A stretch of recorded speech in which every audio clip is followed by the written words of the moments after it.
Hi guys. Tonight we're heading into the heart of a cold so deep it could bite through bone. You can almost feel it now, the sting on your cheeks, the brittle air filling your lungs, the silence that comes when snowberries sound itself. Out on the open frontier of the 1800s, there's no comfort in a thermostat, no electric light to chase away the darkness. Just you, your horse, a canvas bedroll, and the endless sky. You're about to live through a cowboy's winter, where the world freezes and survival depends on clever hands, grit, and a little luck. You probably wouldn't last the week. So, before you get comfortable, take a moment to like the video and subscribe, but only if you genuinely enjoy what I do here. And as always, tell me in the comments where you're listening from and what time it is there. Now, dim the lights. The wind comes first. Not the gentle kind that plays with prairie grass, but a long, low moan that rolls across the plains like something alive. You pull your coat tighter around your shoulders and lean into it, the brim of your hat snapping in the gust. The sun dips early this time of year, turning the horizon into a bruised line of violet and gold. Soon it's gone entirely, and the first flakes drift down like ash. The air smells of wood, smoke, and iron. Your horse snorts, steam rising from its nostrils like the breath of a locomotive. You both know what this means. Winter has come early. The cattle feel it too. Their hides are thick, but the cold seeps through even them. They huddle together, tails to the wind, lowing in quiet misery. You can't blame them. The temperature's dropping faster than you expected, and there's no sign of a proper camp yet. You ride ahead, scanning for a spot with even a hint of shelter. A gully, a clump of cottonwoods, anything to cut the wind. The prairie stretches endlessly, flat and white, dotted with dark humps where grass still pokes through. It feels like the world is shrinking to the space between you and your horse's steady breath. Historians still argue whether early cowboy crews had it worse in the northern plains or down in the high deserts. Both could kill a man in different ways. Up north, the cold didn't just sting, it claimed fingers and ears before dawn. Farther south, the dryness split lips and cracked skin until even a smile hurt. Tonight, you're somewhere between the two, under a vast sky filled with starlight sharp as glass. You find a patch of land near a creek, though it's more a sheet of ice now than running water. The ground is uneven, but beggars can't be choosers.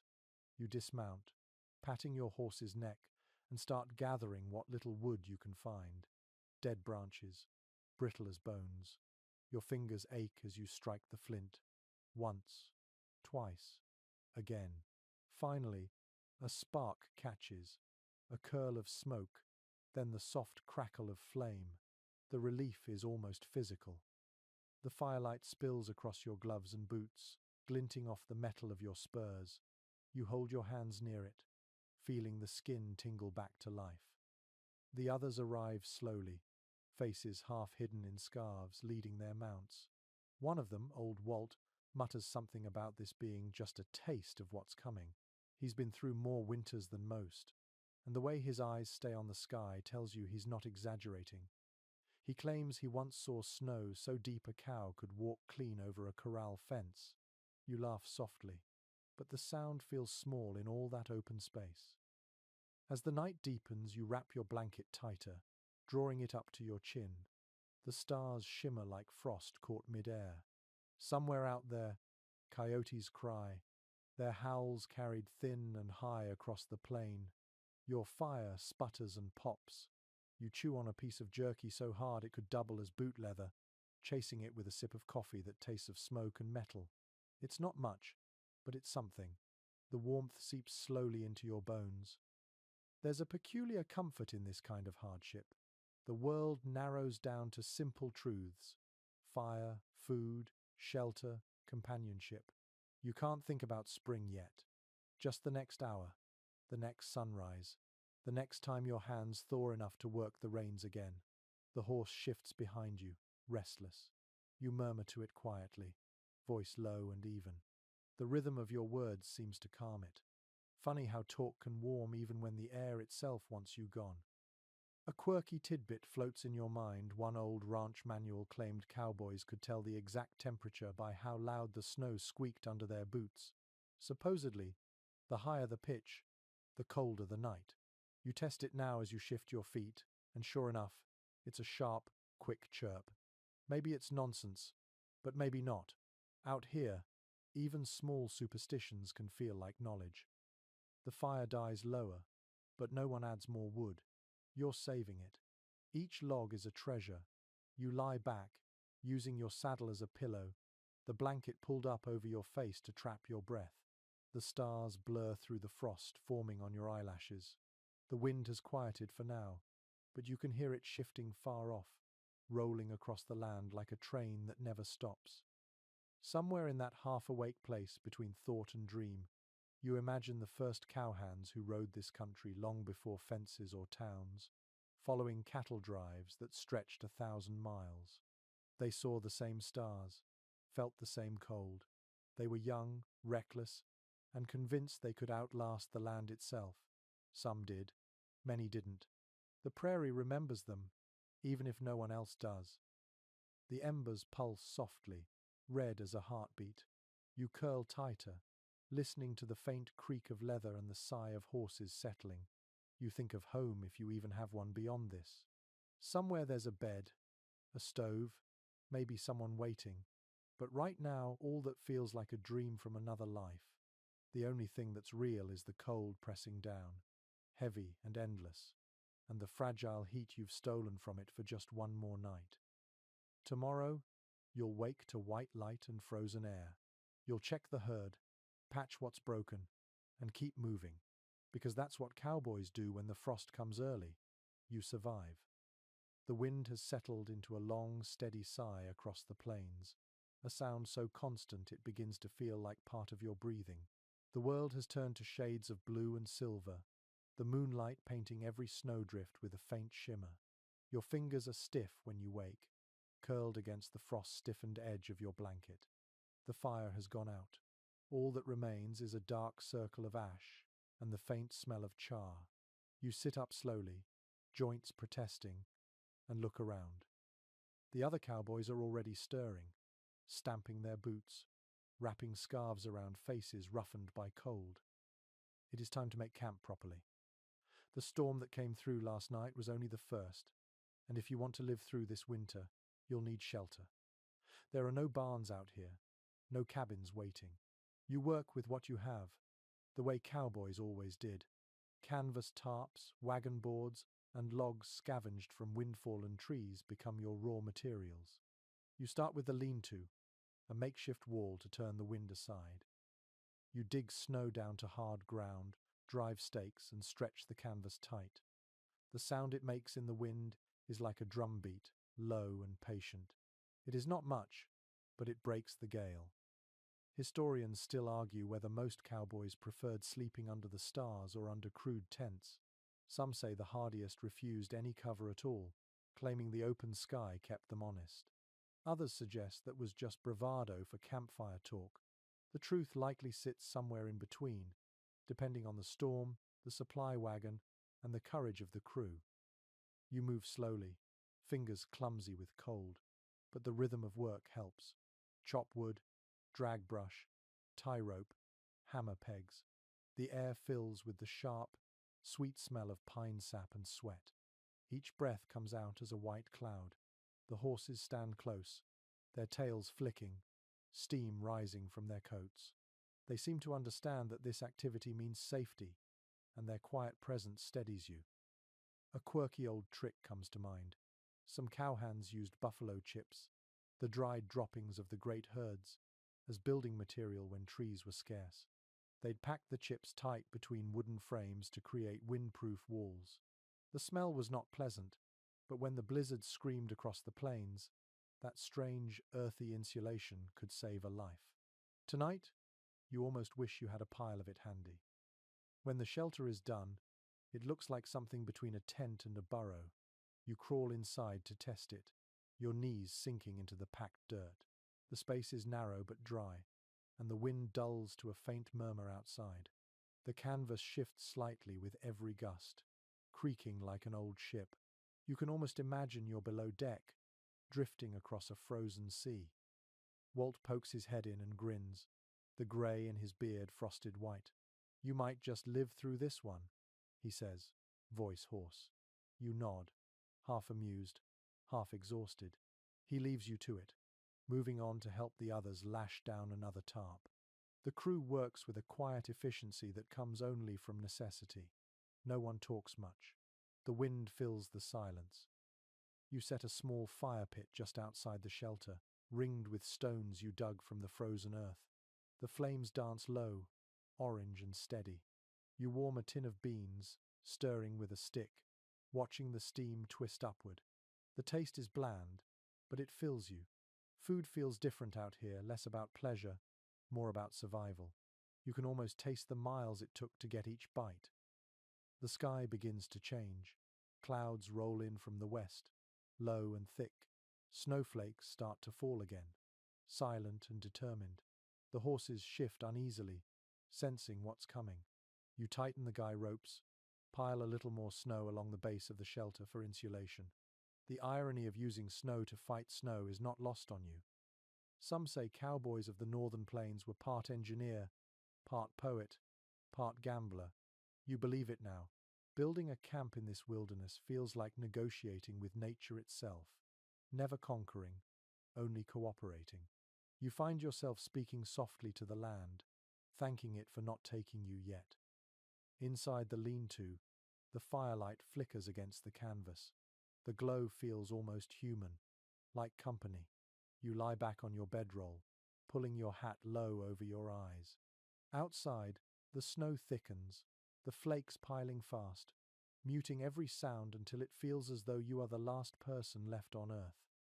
You think of those who came before, the trailblazers pushing cattle north along the Chisholm or the Goodnight-loving trail. They faced winters without maps, without telegraphs, without any promise that spring would find them alive. Some ranchers kept records, tallying how many cattle froze each year. A few pages from those ledgers still exist, filled with neat handwriting and grim arithmetic.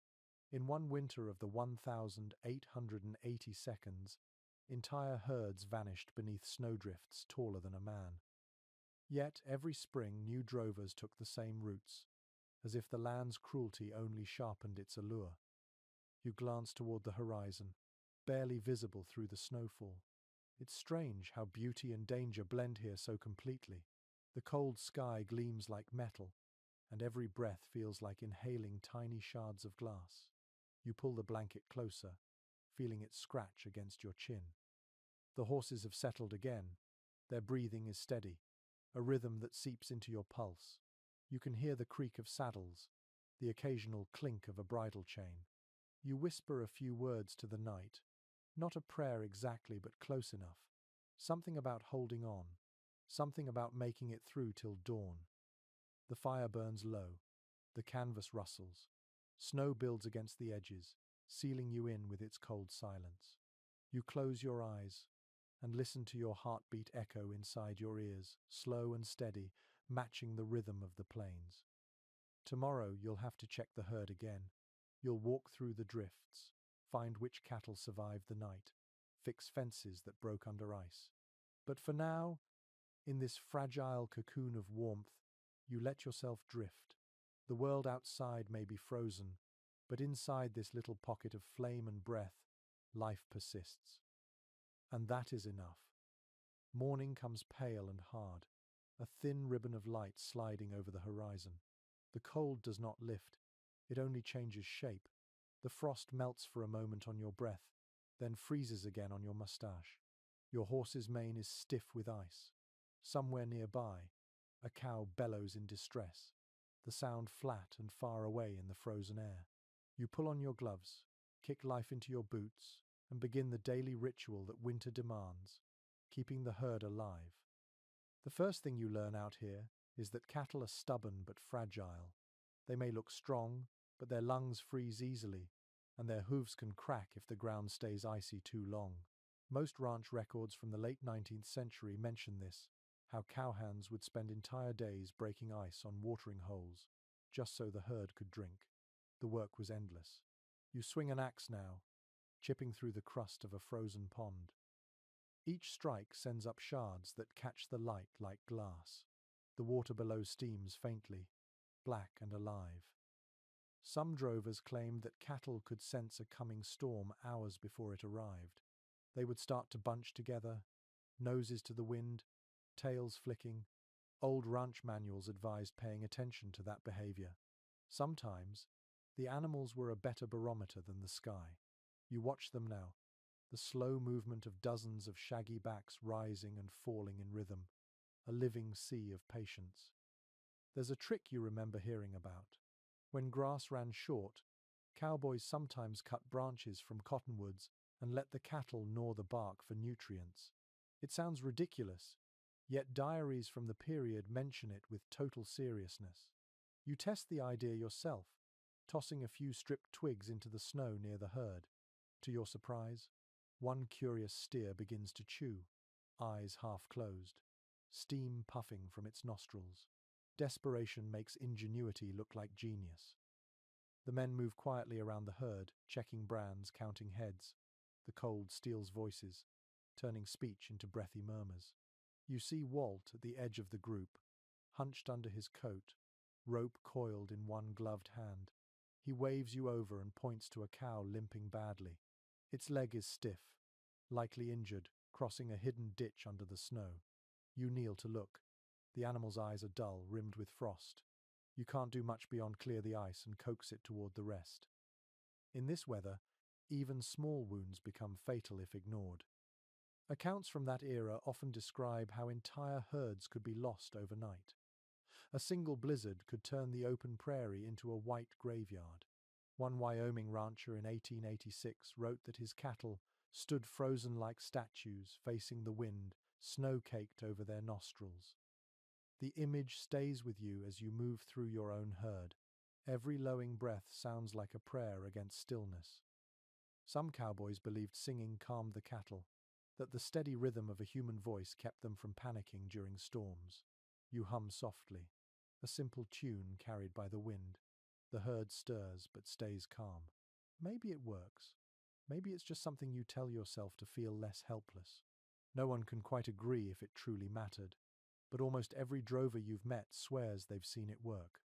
You glance at the sky again. The clouds are thin but fast, rolling east. There's time before the next storm, enough to check the feed supply. The haystack by camp is half gone already. You start hauling armfuls of it, scattering flakes near the herd. The smell is sweet, the sound crisp, like tearing old paper. Each cow lowers its head and begins to eat with slow, deliberate motions. There's satisfaction in that sound. It means they'll live another night. There's something ancient about this work, something beyond history or record. You think about the people who drove buffalo herds before cattle ever grazed these plains, the indigenous hunters who understood every sound, every shadow. They survived winters here for centuries without canvas, without firewood hauled by wagons. Compared to them, your own endurance feels borrowed. The sun drags itself higher, though it gives little warmth. The snow blinds you with its brightness. You pull your hat down low, guiding your horse toward a distant ridge to check for strays. The world feels endless, yet strangely intimate, every detail etched in ice. You spot movement near a cluster of rocks, two calves huddled together, half buried. You dismount, wading through snow that reaches your thighs. The calves blink slowly, too weak to rise. You whistle for help. Within minutes, two riders appear, ropes already coiled. Together you lift the calves onto makeshift sleds and drag them back toward camp. By the time you return, your breath is ragged and your hands burn with cold. You warm them near the fire, the pain blooming in waves as blood returns. Someone passes you a tin cup of coffee. It tastes like ashes and salvation. The smell fills your nose, thick and familiar. You sip slowly, watching the herd through the wavering heat. There's a moment when you catch yourself staring into the distance, seeing nothing but white and grey. The silence is immense, heavy enough to feel like company. You realize how much of survival out here is not just about muscle or willpower, it's about rhythm. Feed the herd, Check the water, mend the fences, sleep when you can. Routine becomes religion. Researchers who study frontier life still debate whether the winter of 1886 to 87 marked the true end of open-range cowboying. That season, known as the Big Die-Up, killed hundreds of thousands of cattle across the northern plains. Some say it was the death knell for the old ways, forcing ranchers to fence their land and plan for feed. Others think it was simply another cycle of hardship, one in an unbroken line of trials. Whatever the truth, you can feel the echo of that history in every frozen hoofprint. The light begins to fade again, gold sliding back to grey. You finish your coffee, toss the grounds into the snow, and pull your coat tighter. The herd settles for the night, breath rising in unison, forming a low mist that drifts and vanishes. You look up once more at the sky. The stars are waiting, indifferent and eternal. Out here, survival is never guaranteed, but for now the herd stands, the fire burns, and you are still breathing. That is victory enough. By dawn, the cold has grown teeth. Your gloves freeze stiff before you can pull them on, and your breath crystallizes against the inside of your scarf. The air feels brittle, each inhale slicing sharp through your lungs. Every sound carries differently in this kind of cold, thin, and precise, as if the land itself has turned into glass. You wake to the familiar ache in your fingers, the kind that never fully fades in winter. Out here, frostbite isn't a threat you ignore. It's a companion that walks beside you, waiting for the first mistake. The saddle is frozen when you reach for it. The leather cracks faintly under your grip, stiff as iron. You have to warm the straps over the fire before they'll bend enough to buckle. It's a strange irony. The tools built to withstand the frontier can betray you in its worst moments. According to accounts from the time, many riders lost more gear to frost than to wear. Saddles split, reins snapped, boots froze solid overnight. Some drovers even slept with their saddles near the fire, risking smoke damage just to keep the leather supple enough to use in the morning. You lift your hands to the flames now, feeling the sting as heat returns. It's a fierce, almost electric pain. The tips of your fingers throb, nails purpled. You flex them slowly, testing. The skin along your knuckles is cracked and bleeding in tiny red lines. Out here, small injuries fester easily, and infection lurks in every scratch. You wrap a scrap of cloth around the worst cuts, tugging the knot tight with your teeth. It's ugly but functional. Some trail journals describe cowboys warming their hands by plunging them into freshly killed cattle for a few seconds, using the animal's body heat to stave off frostbite. It sounds grotesque, but desperate times demanded desperate choices. You think about that as you rub your palms together, imagining the lengths a man might go just to keep his fingers. People often romanticize cowboys, picturing sunsets and songs, but they forget the blood and frost that came first. No one agrees on how best to fight the cold. Some swore by layering wool under oilcloth. Others claimed animal fat rubbed into the skin worked better than any glove. A few even used kerosene, though the smell alone could make your eyes water for days. Researchers today still puzzle over how many frostbite cases went untreated or unnoticed until it was too late. The medical records of frontier towns are spotty, filled with vague notes about lost digits or frozen extremities. You can almost feel the ghosts of those old injuries in your own aching joints. Your horse stands nearby, breath billowing in great white plumes. You brush the frost from its mane, fingers moving slow and gentle. The animal's ears twitch, frost clinging to the edges like lace. Horses suffered as much as men, sometimes worse. When the temperature dropped too quickly, their hooves could split open, leaving them lame for days. Some cowhands tried wrapping the hooves in burlap soaked with grease, claiming it helped. Others said it was a waste of time. You can still smell the faint tang of linseed oil mixed with cold sweat on your gloves. The herd is restless. You hear them shifting beyond the camp, hooves crunching through crusted snow. You mount carefully, testing the saddle. It creaks like old wood. The leather feels foreign, distant, as though it no longer belongs to the living. You ride out to circle the cattle, the horizon glowing faintly pink behind you. The sky looks calm, but the air hides danger. When the wind starts moving again, it comes from the north, sharp and dry. As you ride, your face begins to numb. The edges of your nose and cheeks lose feeling first. You try not to touch them. That only makes it worse. The trick is to keep moving, keep the blood flowing. Some drovers tied strips of wool around their faces, leaving only the eyes visible. You remember seeing an old photograph of a cowboy in such a get-up, looking more like a bandit than a ranch hand.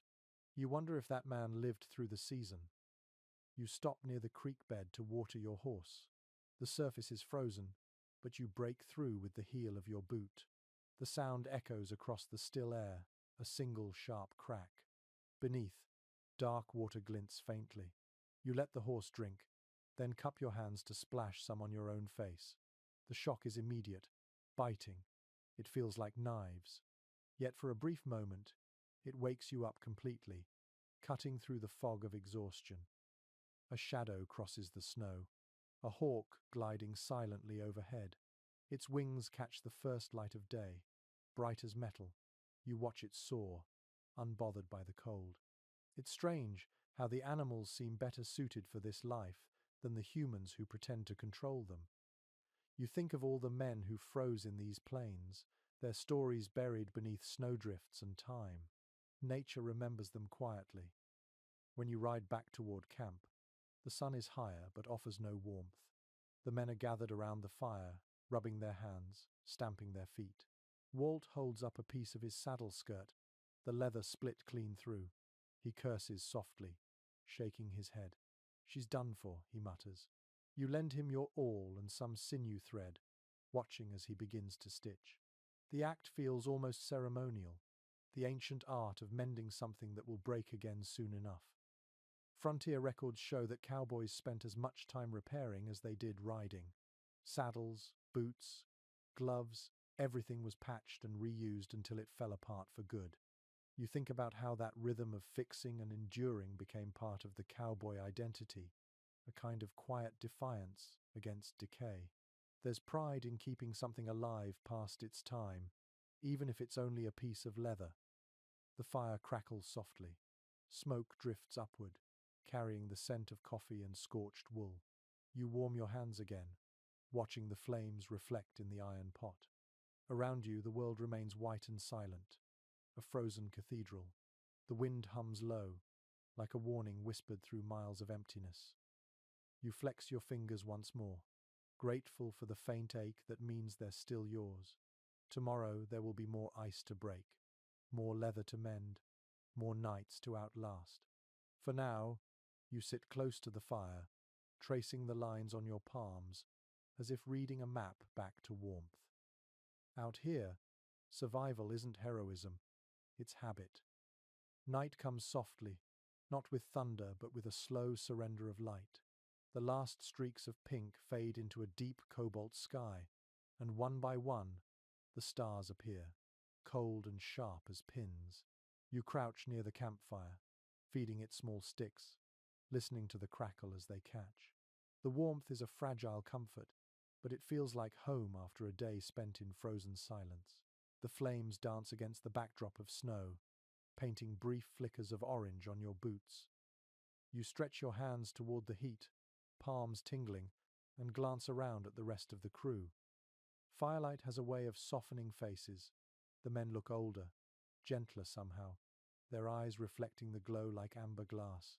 Someone pours coffee into a tin cup, the liquid steaming in the frigid air. You take a sip and feel the bitter warmth slide down your throat, chasing the chill that's been nesting in your chest since dawn. The night hums quietly, the only sounds the hiss of burning pine and the occasional low murmur of cattle beyond the camp. There's a comfort in this stillness that no saloon could ever match. Records from the frontier mention how cowhands valued the evening fire more than any luxury. It was their gathering place, their confessional, their only theatre. Around it, songs were sung, stories stretched taller than the truth, and silence shared like prayer. You understand now why so many men carried harmonicas in their saddlebags. The music filled the emptiness in a way words never could. You hear it tonight, Sam, the youngest of the crew, pulling out his battered harmonica. He sits cross-legged, breath fogging in rhythm as he plays a slow tune, something wistful and wandering. The notes drift into the night, bending and curling around the firelight before dissolving into the darkness. No one speaks while he plays. The sound feels like memory itself. Afterward, Walt starts talking.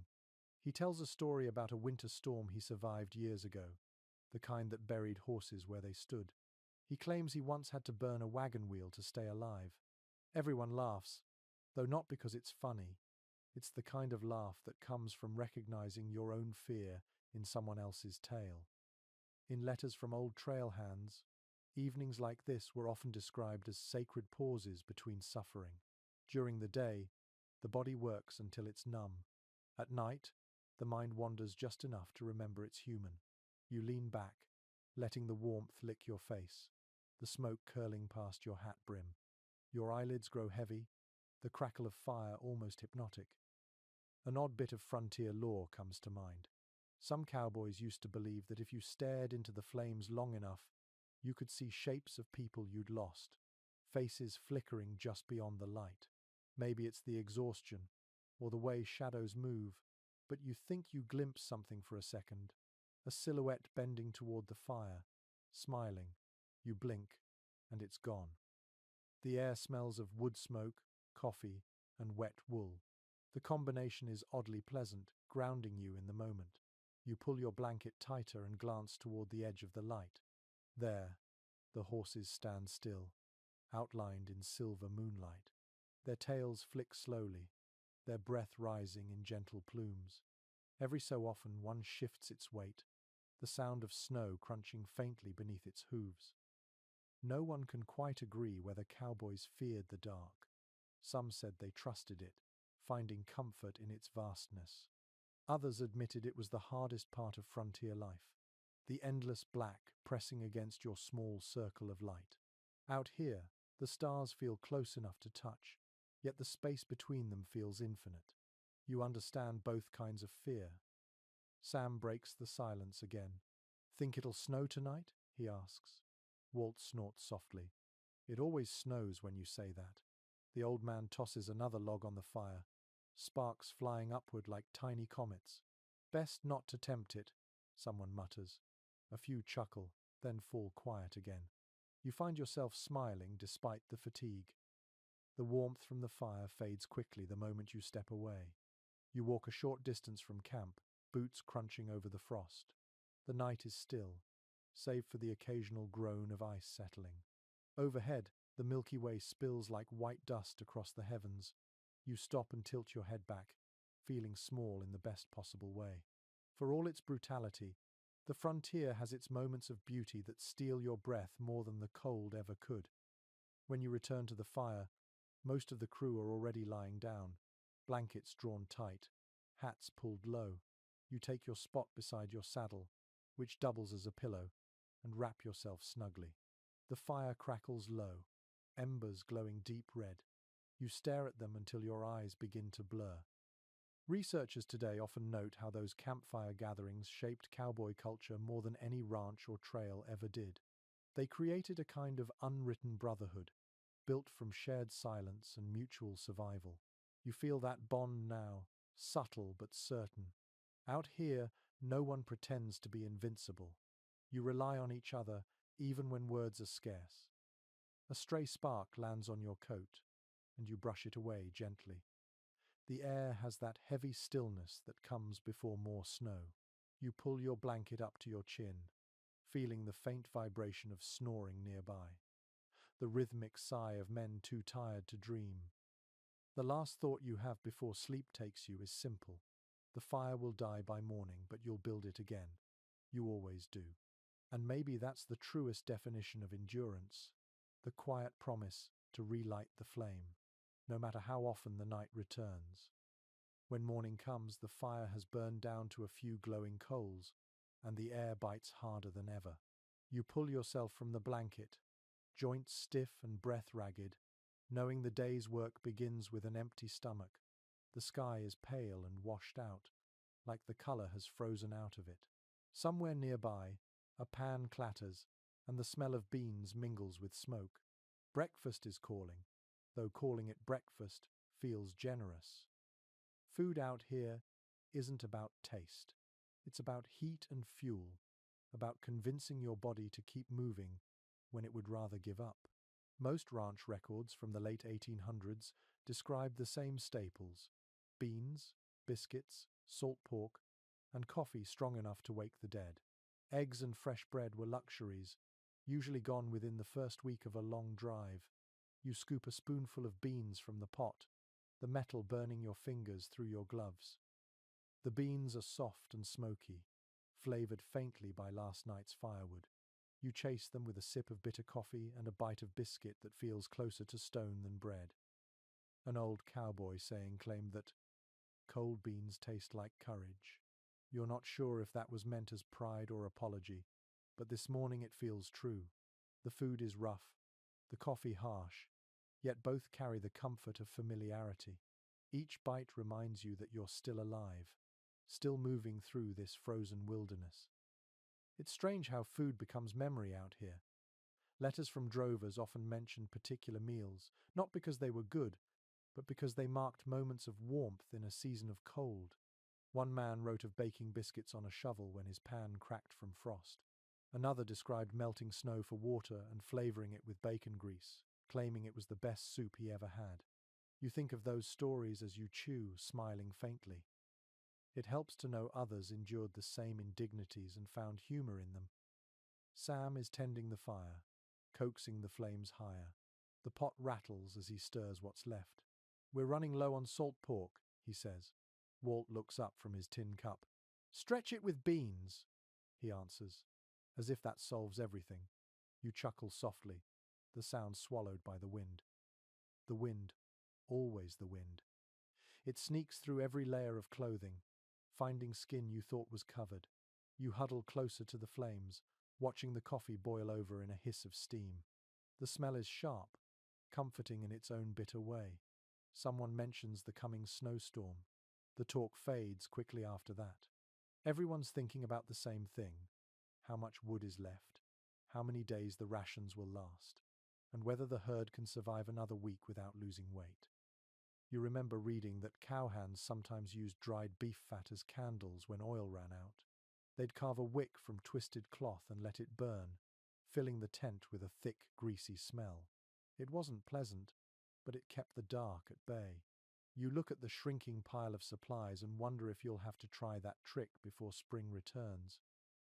Researchers who study frontier cooking say it was equal parts invention and desperation. Nothing was wasted, not even coffee grounds. Some cowboys reboiled them 3 or 4 times, then sprinkled the dregs on the fire to chase mosquitoes in warmer months. It's an odd comfort to think that even misery could be recycled. You finish eating and brush crumbs from your coat. The crew begins packing up the cooking gear, stowing pots and tins back into the chuck wagon. The cook, known simply as Cookie, checks each crate with the precision of a banker counting coins. Out here, every bean is accounted for. You glance at his hands, scarred, chapped, and steady. He's as important as any trail boss. Without him, morale would collapse faster than the fire on a wet night. The herd moves sluggishly in the distance, their breath forming clouds in the morning light. You pull your scarf higher, tucking it tight under your chin, and walk toward the horses. The crunch of snow under your boots is the only rhythm in this frozen world. As you move, you catch a faint whiff of bacon from the fire, what little remains, and your stomach growls despite having just eaten. Hunger is constant here, like the wind, always pressing at the edges of thought. An odd memory surfaces from an old journal you once read, a drover describing how he'd tuck hot biscuits under his coat to warm his hands before eating them. You decide, that's not a bad idea. Next time Cookie bakes, you'll try it. Survival often looks like laziness to those who've never been cold. As the sun climbs, the sky clears to a hard, perfect blue. The snow glints painfully bright. You squint, shading your eyes with a gloved hand. The land stretches flat in every direction, dotted with the dark shapes of cattle and the occasional flicker of a bird. You think about how many mornings like this have passed in silence, unseen and unrecorded. Every cowboy who lived through a winter like this carried the memory forever, even after the frost left his body. No one can agree which trail food was worst, though everyone seems to have a favorite complaint. Some said the biscuits could break teeth. Others swore the coffee could strip paint. What they all agreed on was that hunger forgives a lot. You learn to love whatever keeps you alive. You take one last gulp of coffee, grimace, and toss the rest into the snow, watching it hiss as it melts. Around you, the camp comes alive again, voices low, horses stamping, the jingle of harnesses. Another day begins, another set of miles and worries waiting. Before you mount up, you glance back at the fire. The flames are dying down, replaced by a swirl of white smoke curling into the blue sky. The smell of beans still lingers, thick and earthy. You take it in deeply, a reminder of warmth before facing the cold again. Out here, food isn't a luxury. It's a promise, a quiet vow that you'll make it through one more day. The night that follows feels heavier than the rest. The wind has shifted again, colder, sharper, carrying a sound that doesn't belong to the weather. You pause while checking the herd, your lantern flickering in the darkness. For a moment, all is quiet, just the rhythmic snorts of the cattle and the creak of your saddle. Then you hear it, a long, mournful howl drifting across the frozen plain. You turn slowly, scanning the horizon. The sound comes again, closer this time, followed by another and another until the night seems filled with it. Wolves. They have followed the herd for days now, drawn by scent and hunger. You grip the reins tighter, the leather cold and stiff in your hands. Your horse shifts uneasily, ears twitching toward the noise. In journals from the era, ranch hands often wrote of wolves with a mix of fear and respect. They weren't just scavengers, they were competitors, intelligent and patient. When the cold set in and food grew scarce, wolves would stalk the edges of cattle camps, waiting for the weak or the lost. Some drovers claimed to have seen them running alongside herds for miles, never attacking, just waiting. You believe it now as you listen to their cries weaving through the dark. You nudge your horse forward, moving slowly along the outer edge of the camp. The snow crunches softly under hoof, the sound swallowed quickly by the wind. The herd stirs, nervous, their low moans rolling across the night like a single uneasy breath. You whisper to them under your breath, though you're not sure if it's for their comfort or your own. Cowboys had their own tricks for keeping predators away. Some set fires around the camp's perimeter, hoping the flames would scare the animals. Others left scraps of meat laced with gunpowder or tobacco. It sounds strange, but old diaries mention it often enough to make you wonder if it ever worked. You glance at the small fire burning near the chuck wagon, its light faint and fragile against the vast dark. It looks far too small to hold back what's out there. Walt appears beside you, his coat pulled tight, his hat rimmed with frost. He's carrying his rifle. "You hear 'em?" he asks. You nod. "Yeah, they're close tonight." He spits into the snow and adjusts his grip. They always get brave when the moon's full. You look up, and sure enough, the moon hangs low and bright, its light silvering the plains. There's movement along the ridge, a flicker of motion that catches your eye. A dark shape against the white. Then another. They move low, graceful, almost soundless. You count 4, maybe 5. Your horse tenses beneath you, nostrils flaring. You pat its neck gently, whispering nonsense words just to keep it calm. One curious detail often mentioned in frontier folklore was that wolves could mimic sounds to lure people or livestock. Some swore they could make their cries sound like crying children or barking dogs. Scholars today dismiss it as imagination, but out here, with the night pressing close and your heart thudding in your chest, you can almost believe it. The wolves keep their distance, shadows gliding along the snow. You raise the rifle, though you don't fire. Ammunition is too valuable. and they're too far to hit cleanly. Instead, you light another torch and plant it upright in the snow. The flame flares orange, casting long, trembling shadows. The herd shifts again, tails flicking nervously. The wolves stop moving.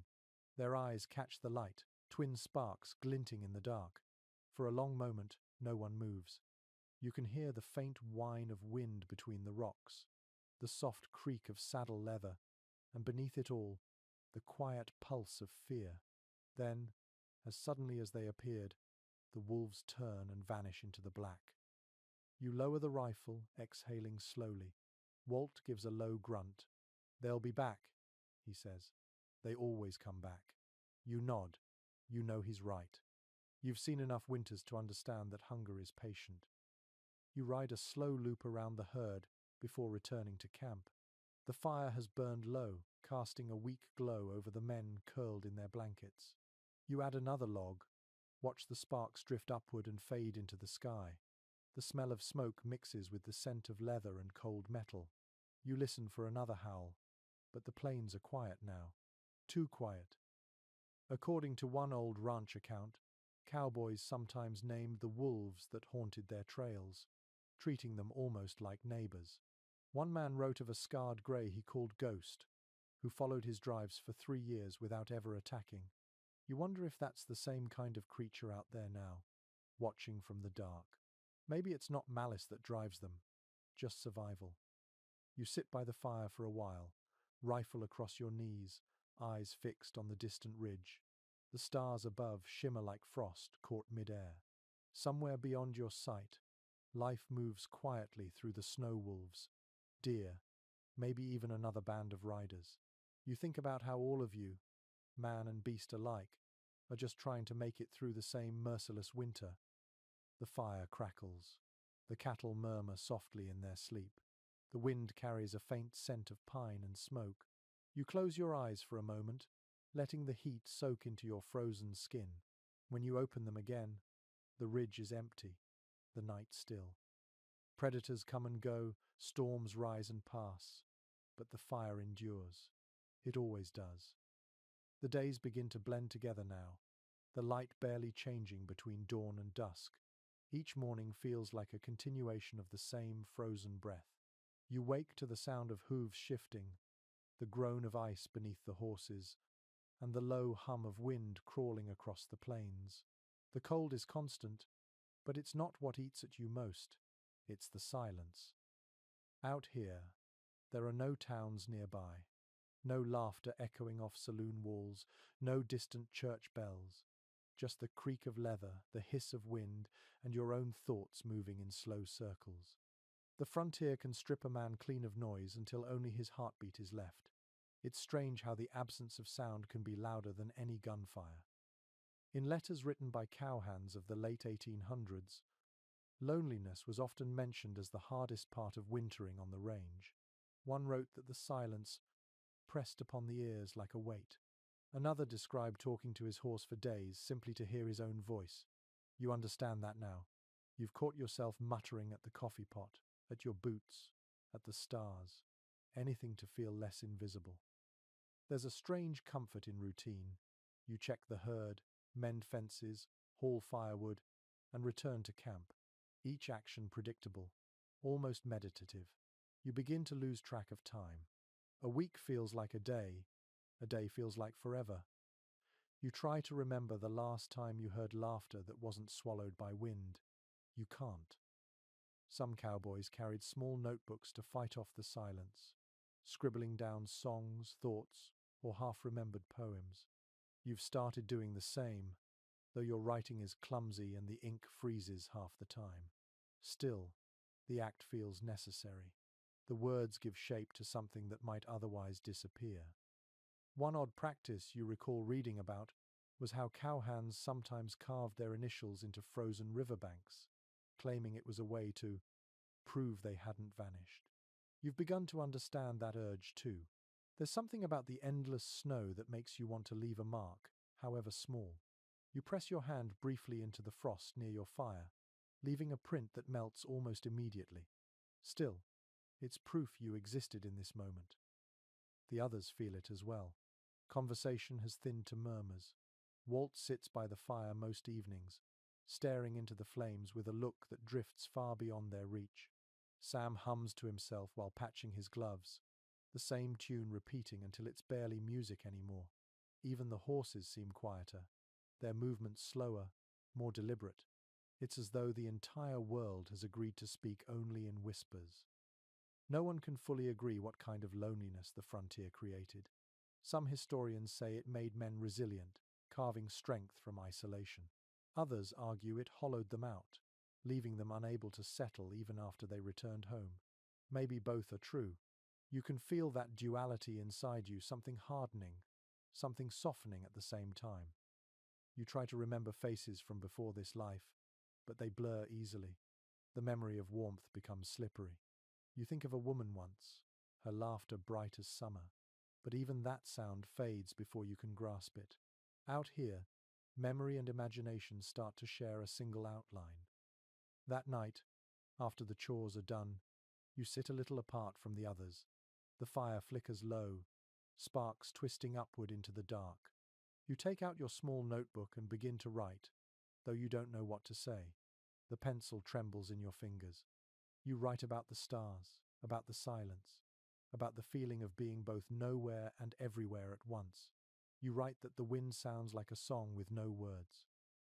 A few researchers studying frontier diaries note that men often turned philosophical during the long winters, their entries growing poetic even if they didn't mean them to be. There's something about endless snow that makes a man notice the smallest details, the curl of smoke, the sound of boots on ice, the way your breath briefly glows before fading. You catch yourself describing these things in your notebook, surprised by the softness in your own tone. Sam sits down beside you. "Writing letters?" he asks quietly. You shake your head. "Just trying to keep my brain from freezing." He smiles, his teeth white in the firelight. "Then you're smarter than most." He doesn't say anything more, just sits there for a while, sharing the silence. It feels good, that small company. Words aren't always needed. Later, when you lie down to sleep, the sky is clear enough to see the Milky Way spilling across it, a soft river of light cutting through blackness. You stare at it until your eyes blur. It feels strange to think that people back east are looking at the same stars, warm inside their houses, their voices echoing against walls. Out here, you are part of the same world, yet so far removed it might as well be another planet. The cold deepens, the fire fades, and the night grows endless again. But for a brief moment, surrounded by the hush of snow and the slow breathing of the herd, you feel an unexpected peace. The loneliness is still there, but it's no longer cruel. It's quiet, almost companionable, as if the land itself has accepted you into its silence. Out here, solitude doesn't destroy you. It teaches you how to listen. The next storm arrives without warning. One moment the horizon glows with a pale sunrise, and the next it vanishes into a wall of swirling white. The temperature drops so fast it feels like the air itself is cracking apart. You pull your coat tight, tug your hat low, and squint into the wind. It's like standing in the center of a cloud made of knives. You can barely see the herd, though you know they're there, shapes moving somewhere beyond the haze. The snow blinds and muffles at once, swallowing sound and sight. Your horse shifts beneath you, uneasy, its mane coated in frost. You lean low over the saddle, trusting instinct more than vision. The world has reduced itself to two colors, white and the dull brown of your horse's neck. Accounts from cattle drives in the northern plains describe storms just like this, the kind that could erase entire herds. One Kansas drover wrote that snow came sideways for days, and the sky had no top. You believe him now. The wind roars so loudly that even your thoughts seem to scatter. Each breath burns your lungs, and your eyelashes freeze together every time you blink. You shout something to Walt, but your voice is torn away instantly. He rides ahead, little more than a grey outline moving through the blur. The herd begins to bunch up, driven by instinct to huddle for warmth. You can barely make out the shape of their bodies pressing close, a living wall against the storm. You whistle softly, hoping they'll hold their ground. Losing them now would mean disaster. There's an old frontier trick you remember. When visibility disappears, you tie a rope from your saddle horn to the tail of the rider ahead. It keeps the line from breaking, even when sight fails. You and Walt do just that, knotting the coarse rope between your horses. It's a small comfort, that tangible link between two shivering souls in the chaos. Snow stings your face like grit. It seeps through every seam, soaking your gloves until your fingers ache with a dull, distant pain. You can feel the moisture freezing inside your coat, turning the fabric stiff. The storm howls, rising and falling like the breath of some giant creature. You lose all sense of direction. The sky and ground are the same color, and even the horizon has vanished. One curious piece of cowboy lore said that if you close your eyes in a whiteout and listen, you can sometimes hear which way the storm is moving by the pitch of the wind. You try it, closing your eyes for a moment despite the fear. The wind whistles high and sharp to your right, lower and heavier to your left. You turn slightly, hoping you've chosen the right direction. There's no guarantee, but hope is all that's left. The horses begin to falter. You can feel your mount trembling, its hooves slipping on the hidden ice below the drifts. You pat its neck, whispering nonsense words, voice cracked and raw. Easy, boy. Just a little longer. The sound of your own voice steadies you. The herd's low moans echo faintly through the wind, distant but grounding. Researchers still debate how cowhands managed to survive such storms without modern gear. Some suggest they relied entirely on instinct and repetition. Others believe luck played the largest part. You can see both sides now. Instinct tells you to keep moving, but luck decides whether there's shelter ahead or an endless white void. After what feels like hours, you spot a darker shape in the storm, a cluster of cottonwood trees. You and Walt steer toward it, heads down, snow whipping across your faces. The trees offer a small pocket of calm where the wind breaks. You can finally catch your breath, your horse's sides heaving beneath you. You dismount clumsily, knees weak, and grab at the reins to steady yourself. Walt shouts something, pointing toward the herd. You can't hear his words, but you see the urgency in his gesture. The cattle are drifting too far, pushed by the gale. Without them, the ranch is lost. You nod and climb back into the saddle. Together, you push out again, driving the herd back toward the trees, waving your arms and shouting hoarsely. The animals resist at first, then turn reluctantly, their massive bodies trudging through the drifts. Time loses meaning. There is only the rhythm of movement, the swing of your arm, the thud of hooves, the endless white swallowing every shape. You begin to feel lightheaded, the cold crawling deep into your bones. You can't tell if the trembling is from fear or fatigue. At some point, the storm begins to ease. The snow still falls, but slower now, in thick, lazy flakes. The wind softens to a sigh. The world reappears by degrees, the dark shapes of the cattle, the faint outline of trees, the glow of the dying sun behind the clouds. You pull your scarf down and take a long, shaky breath. The air tastes of ice and smoke. Walt rides up beside you, his face crusted with frost. "You alive?" he shouts. You nod, too tired to speak. He grins weakly, his teeth blue in the fading light. "Good. Then we ain't ghosts yet." You both laugh, though it comes out more like coughing. The herd settles again, their bodies steaming faintly in the cold. You pat your horse's neck, feeling the warmth beneath the ice. The storm has passed, leaving behind a silence so deep it hums in your ears. Later, when you return to camp, you find the fire buried under snow. It takes nearly an hour to dig it out and coax the embers back to life. When the first flicker of flame appears, it feels like resurrection. You sit close, hands trembling, watching the smoke curl upward. In a logbook from a Wyoming rancher, there's a line that reads, "After every storm, the world feels newly made." You understand that now. Everything around you looks fresh, untouched, pure. Even the pain in your fingers feels like proof of being alive. The snow still falls lightly, quiet and steady. You stare into the flames until your vision blurs, feeling the warmth seep back into your skin. Out here, survival doesn't feel heroic. It feels like gratitude, soft and wordless. You look at Walt and nod once more. "We made it," you say. He smiles faintly. This time. By the next morning, the camp feels heavier, quieter, as if the storm has drained not just the land, but the men themselves. The sky hangs low and grey, and every surface glitters with ice. You move slowly, muscles sore from hours of riding against the wind. Each breath you draw in feels like it might freeze before it reaches your lungs. The fire burns low, its warmth barely brushing your hands. Sam is coughing again, deep and raw, the kind of sound that makes you wince. Walt tells him to drink more coffee, as if caffeine can cure what's creeping into his chest. But you know what it is. Everyone does. The winter has a way of finding the cracks in a man, his skin, his lungs, his resolve, and prying them open. In the records of frontier medicine, pneumonia was the silent killer. It started as a cough and ended in stillness. Doctors were scarce on the open range, and most cowboys became their own physicians.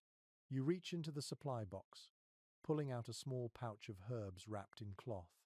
A trick you learned from an old trail cook. Boil it in coffee and breathe the steam. It isn't much, but sometimes the mind believes what the body cannot. You set the pot over the fire, the water hissing as it heats. The air fills with the sharp scent of sage and pine. Sam leans over it, eyes watering as the steam rises into his face. "Smells like home," he mutters, though you know he hasn't seen home in years. You nod and pass him a tin cup. He drinks slowly, coughing between sips. Strange remedies like this were common among drovers. Some rubbed tobacco juice on frostbite, believing it drew out the cold. Others swore by kerosene mixed with sugar for sore throats. Ranch logs mention men chewing willow bark for fever, not realizing they were taking a primitive form of aspirin. The line between medicine and myth was thin, and survival often depended on whichever belief a man reached for first. You still carry a small bottle of whiskey in your saddlebag, not for drinking but for cleaning wounds. The cork is worn, the glass scratched from years of travel. It was given to you by a trail boss who said, "There's no problem out here a little whiskey and patience won't solve." You haven't tested that fully, but tonight you use it to disinfect the cracked skin on your hands. The sting is fierce, but the smell of alcohol cuts clean through the damp air. Walt sits across from you, his fingers wrapped around a cup. His nails are blackened with frostbite, though he doesn't mention it. He tells a story about a ranch hand who once used axle grease as hand lotion, swearing it saved his fingers. The others laugh, the sound rough but welcome. It feels good to laugh, even if the humor comes from desperation. No one truly knows how many cowboys died from infection rather than injury. Letters and diaries hint at it, but most names vanished with the snow. Some researchers say the worst wounds came from small things: a splinter, a cracked tooth, a blister rubbed raw. Without medicine, even a scratch could turn fatal. You think about that now as you wrap your hands in fresh cloth, the firelight glowing through the fabric like faint gold. A quiet settles over the camp again. Outside, the snow has stopped falling, but the world remains a white silence. The cattle huddle near the fence line, their hides rimed with frost. You can hear the faint creak of ice forming along the river. It sounds like distant thunder. You check the horses next. Their breath clouds the air, thick and steady. You brush their manes gently, inspecting for frostbite on their ears and muzzles. The horses rely on you as much as you rely on them.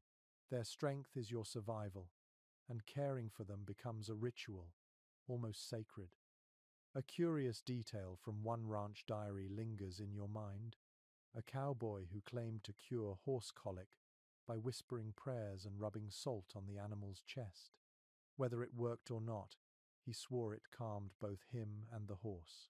You try it now, rubbing the horse's neck, murmuring words that mean nothing but sound kind. The animal exhales slowly, eyes softening. Maybe that's all healing ever is: attention, rhythm, and a little faith.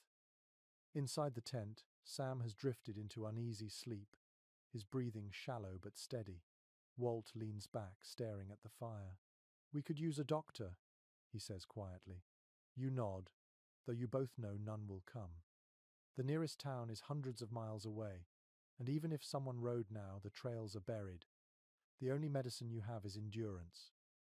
As night deepens, the wind returns, though gentler this time, carrying the faint scent of pine and smoke.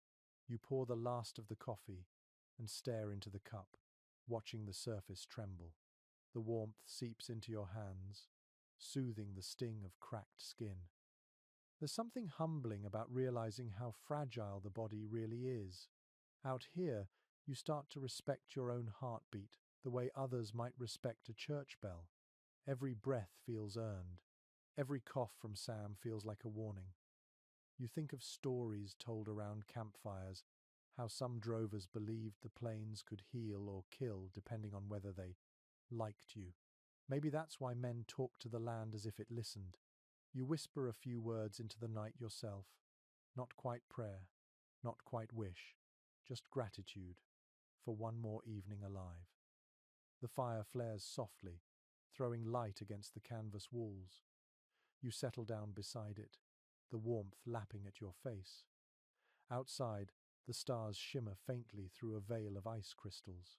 Inside, the smell of herbs and smoke wraps around you like a blanket. Tomorrow, Sam might breathe easier, or he might not. You've learned not to think too far ahead. For now, you listen to the faint crackle of wood and the steady rhythm of horses breathing outside. For a moment, it almost feels like peace.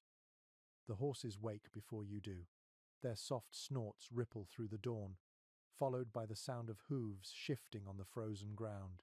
When you crawl from your blanket, the cold hits like a wall. Frost has settled over everything. Your hat, your coat, even the firewood. You stamp your boots to loosen the ice clinging to the soles, then walk toward the corral. The animals watch you with dark, patient eyes, their breath rising in steady plumes that glow faintly in the morning light. Caring for them is more than habit now. It's partnership. Without them, you'd be stranded, helpless against the endless miles of snow. The bond between cowboy and horse is older than the fences that would one day split the plains. Letters from the trail often spoke of riders sleeping with one hand resting on the reins, as though the touch itself could keep them alive. You understand that feeling now as you stroke the neck of your mare, her coat rough and warm beneath the frost. You check her hooves first. The ground is frozen hard, and the constant cold cracks the edges, leaving thin white lines like scars. You scrape away the packed snow, murmuring to her softly. She flicks her ears and nudges your shoulder in return. That small gesture carries more comfort than words. There's an entry from an old ranch ledger you once read that claimed horses saved more lives than any rifle or fire ever did. When storms rolled in and men lost their bearings, the horses often found the way back to camp by scent or instinct. Some called it luck, others called it loyalty. You like to think it's a mix of both. You saddle up slowly, your fingers stiff and clumsy. The leather creaks as you cinch the straps. The smell of oil and horsehair fills the air, mingling with the faint sweetness of hay. Walt joins you, moving slower than usual. His horse stamps impatiently, puffing steam into the cold. "We need to check the river trail," he says. You nod. That stretch always freezes fastest, and if the cattle wander too close, they'll break through the thin ice before you can reach them. The ride is quiet. Snow muffles everything except the soft rhythm of hooves and the occasional creak of saddle leather. The sun sits low, its light pale and watery. You can see your breath drift upward and vanish. The landscape stretches out in all directions, a sea of white broken only by the dark lines of leafless trees. The beauty of it catches you off guard even now. For a moment, you forget the ache in your fingers. Halfway down the trail, you spot movement ahead. A small shape lies on the snow near the river bank. You dismount and approach cautiously, boots crunching in the crusted drifts. It's a horse, or what's left of one. The poor creature must have broken through the ice and frozen before dawn. You kneel beside it, brushing snow from its mane. Its eyes are glazed, but the posture is peaceful, almost as if it simply lay down to rest. Walt removes his hat, standing in silence. After a moment, he says quietly, "Could have been any of ours." You nod, feeling the truth of it sink deep. Death doesn't linger out here. It just becomes part of the land. You drag a few branches over the body to keep scavengers away. There's no other burial possible until spring. It reminds you of something curious you once heard from an old wrangler. He said cowboys believed the spirit of a good horse lingered near camp until its rider left the range, watching over him like a guardian. You glance once more at the still form in the snow, half wishing it's true. Back at camp, you brush your mare again, grateful for her strength. She pushes her muzzle into your chest, warm breath seeping through your coat. You laugh softly, the sound startling in the quiet. For the first time in days, it feels good to laugh. Later, when the chores are done, you sit by the fire, repairing a broken stirrup strap. Your fingers move carefully, threading the needle through stiff leather. The repetitive work soothes you. The smell of smoke and saddle soap fills the air, familiar and grounding. Walt hums a tune under his breath while sharpening a knife. Sam coughs from inside the tent but manages a weak grin when you glance his way. The rhythm of survival continues. Historians often note that horses were the unsung heroes of frontier life. They weren't just transport, they were warmth, companionship, and protection. Many drovers slept close to their animals during storms, using them as windbreaks. Some claimed they could tell a horse's mood by the tone of its breathing, as though the two shared a single heartbeat. You can believe that. You've seen how your mare senses danger before you do, ears twitching, muscles tightening. You've watched her stand perfectly still when you needed calm and bolt like lightning when speed meant life.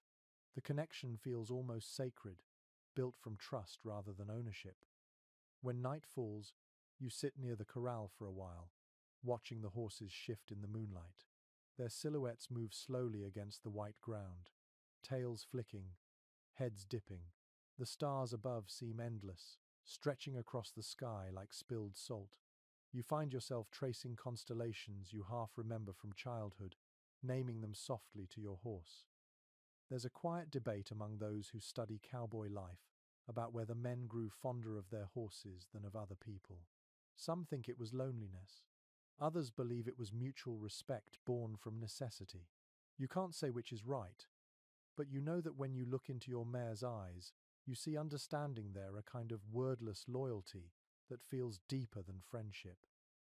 The fire pops behind you, and the smell of roasting coffee drifts through the cold air. You stand, stretch, and give your horse one last pat on the neck before heading back toward camp. The snow crunches softly underfoot and your breath fogs in the starlight.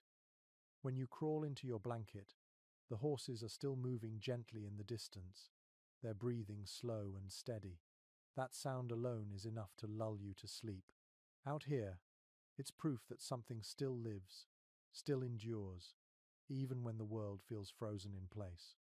Tomorrow, you'll ride again, check fences, mend gear, repeat the same small rituals of survival. But tonight, you rest easy, knowing that while the cold may be endless, you are not alone. The next evening settles in quiet and deep, the kind of calm that feels almost like a pause in time. The fire glows low, flickering gold against the snow, and for once the wind has stilled. You can hear the faint sound of the herd breathing somewhere beyond the camp, a steady rhythm that mixes with the creak of saddle leather and the soft hiss of coffee boiling. Out here, moments like this are rare, and they're precious. You find yourself exhaling slowly, letting the silence fill you. Then, faintly, from across the fire, comes the sound of music. Sam has his harmonica again, that little silver instrument dulled by cold and use.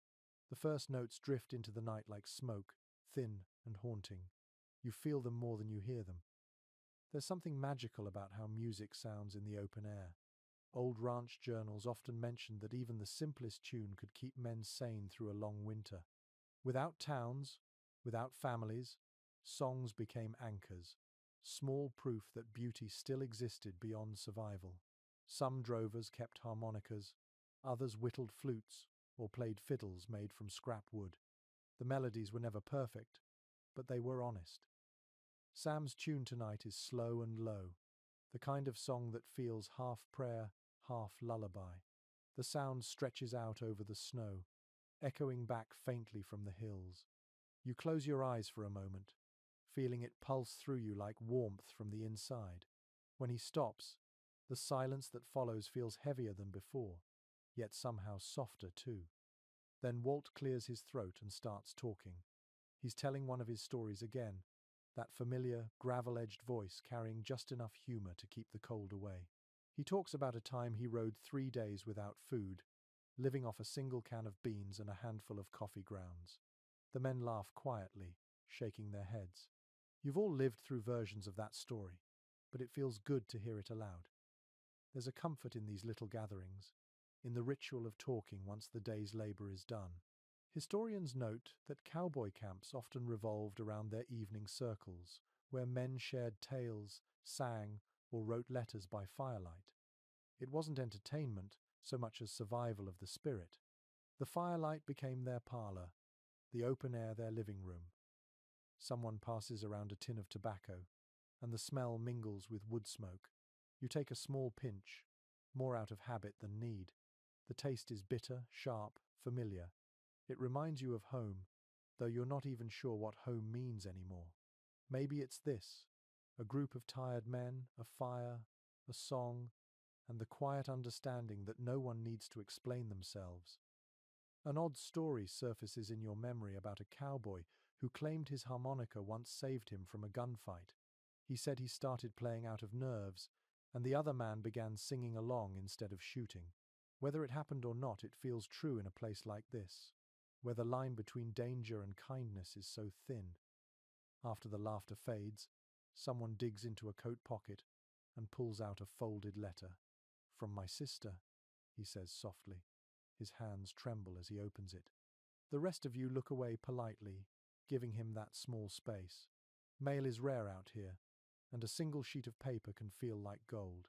You remember the last letter you received months ago, smudged handwriting, words about harvests and neighbors and how the dog won't stop chasing chickens. You've read it so many times the ink has faded where your thumb rests. No one can truly measure what those letters meant. A few scholars studying ranch life wrote that letters were the last thread tying men to civilization. They carried warmth stronger than any blanket. Some cowhands even slept with them under their coats. You've done that yourself, when nights felt too long and too quiet. Walt asks Sam to play again, something lighter this time. The tune that follows is jaunty, a dance song from somewhere down south. The fire crackles in rhythm, and even the horses seem to shift along with it. The laughter that breaks out feels unguarded, real. It fills the air and rolls away into the open dark, carried by the stillness of snow. When the music fades, you all sit there for a long time, staring into the fire. The flames twist and bend, shadows flickering over tired faces. The air smells of smoke and tin coffee cups, the kind of scent that lingers in your clothes for days. It's oddly comforting. You think about how simple things, music, letters, shared stories can hold a person together. They're small, fragile acts of defiance against a world that doesn't care if you vanish. Maybe that's what survival really means. Refusing to go quiet, even when everything around you demands silence. A log shifts in the fire, sending up a shower of sparks that drift into the night. You follow them with your eyes until they disappear. Then you stand, stretch, and pull your blanket tighter around your shoulders. The stars are bright again, scattered thick across the sky. Somewhere out there, beyond the horizon, people are sleeping in warm beds, unaware of the music echoing across the frozen plains. You smile faintly at the thought. Out here, under the same sky, you've found a different kind of comfort. It isn't soft or easy, but it's real. The fire burns lower, and one by one the men drift to sleep. You sit a little longer, watching the last embers pulse. In the distance, a coyote calls. and the sound folds into the night like a closing note of Sam's song. You lie down at last, the faint rhythm of harmonica still playing in your mind, a melody that feels like home. The wind shifts again that night, carrying with it a feeling you recognize before you even hear the sound. Trouble is coming. It's not weather this time, but something colder in spirit. You're on watch when the first shot cracks through the air, faint and distant, echoing from somewhere down the ridge. You freeze, hand instinctively dropping to your revolver. The horses jerk their heads up, ears pricked toward the sound.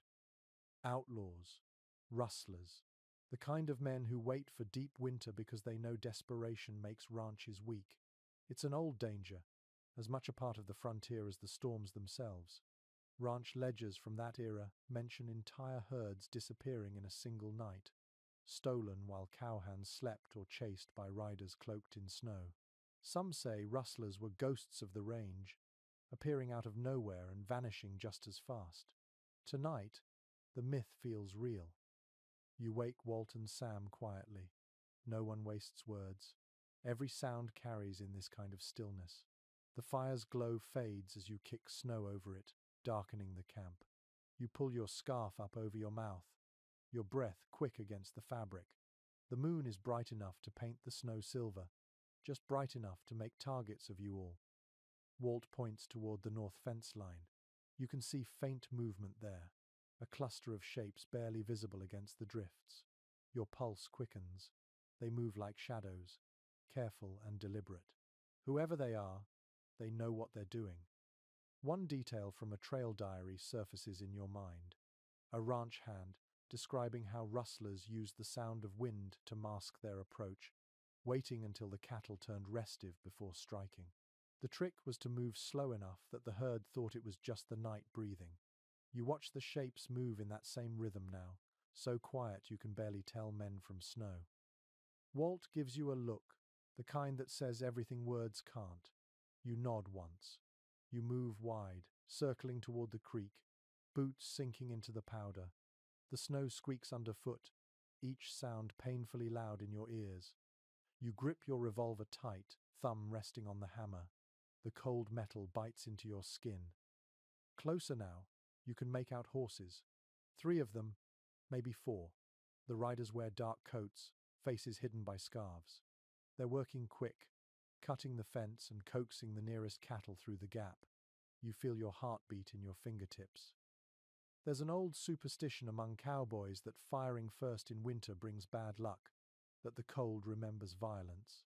You're not sure you believe it, but you hesitate anyway. Then one of the rustlers lifts his head, his eyes catching the moonlight, and you know he's seen you. There's no choice left. You fire once. The crack splits the silence, and the horses rear. Chaos erupts. The rustlers scatter, shouts echoing through the night. Walt fires too, the flash lighting his face for an instant. You see one rider fall, then scramble back up and vanish into the dark. The cattle panic, stamping and bawling, surging toward the fence. You shout and wave your arms, trying to turn them, but the noise drowns everything. The fight lasts only minutes. The sound fades, the movement stops. You stand breathing hard, guns still raised, listening to the echoes die. The herd is still again, the only motion the slow drift of steam from their bodies. Walt walks up beside you, rifle in hand. "You hit anyone?" he asks. You shake your head. "Don't think so." He grunts. "Good. Less paperwork that way."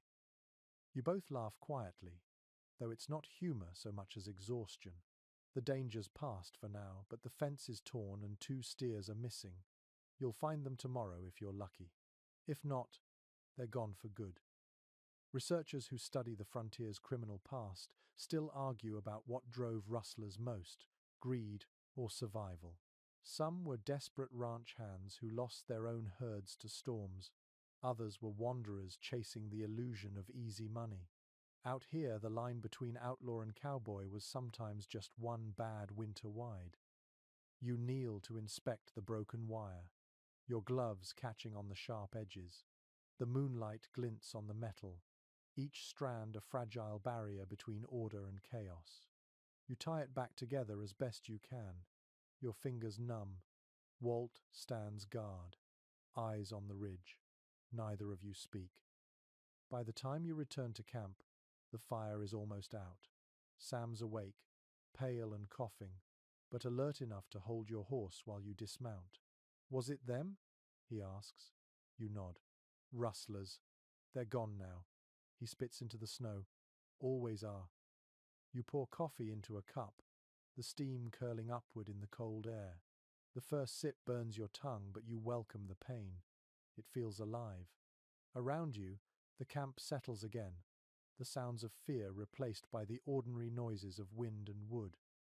There's an odd detail you remember from a frontier newspaper clipping. Some ranchers claimed that after a rustling attempt, the cattle would grow more skittish for weeks, as if remembering the danger. Others insisted animals forget faster than men. You glance toward the herd now, their dark shapes calm once more, and wonder which is true. Walt sits beside you, rubbing his hands over the faint flame. Every winter brings its own devils, he says softly. Somewhere snow, somewhere skin. You nod, staring into the fire. The embers glow like eyes in the dark, alive and unblinking. You lie down near the warmth, too tired to think, yet unable to let go of the image of those riders fading into the white. In the end, it's not storms or hunger that break a man out here, it's the knowing that danger can come from anywhere, even from the silence. The wind picks up again, gentle this time, brushing snow against your boots. You pull your blanket tight and close your eyes. The fire hums softly beside you, its warmth small but steady. For now, the herd is safe. That is enough. The next morning brings a pale sun that barely touches the land. The snow shines in brittle light, and the quiet feels heavier than usual, as if the world is holding its breath after the night's tension. You sit by the fire, rubbing your hands together, feeling the sting of returning warmth. The coffee in your cup has gone cold, but you sip it anyway, grateful for something familiar. The rustlers have not returned, yet a strange unease lingers. The men work slower, speaking less. The sound of hammering as you repair the fence rings sharp in the still air. Walt mutters about keeping watch tonight, though he does not sound convinced that watchfulness can stop fate. When work is done, you wander a little from camp, following the frozen creek downstream. The surface is smooth and white, but you can hear water moving faintly beneath, whispering through cracks. The sound is strangely human. You stop by a clump of bare cottonwoods and tilt your head back. The branches reach upward like dark ribs against the sky. Out here, you start to notice signs in everything. The way a crow circles before a storm. The way your horse lifts its head moments before the wind shifts. Cowboys of the old frontier often spoke of omens. One trailhand wrote that frost forming on a rope meant bad luck, while frost on a saddle promised safety. Another swore that if the fire smoked toward the north, a storm would come by morning. You find yourself watching such things now, searching for patterns. It is not superstition exactly. It feels like listening to the land's quiet language. Walt once told you that every cowboy believed in something, even if it was only his own luck. He claimed luck was like a trail companion. It walked beside you until the day it didn't. You think of that while staring at the faint clouds gathering far off to the west.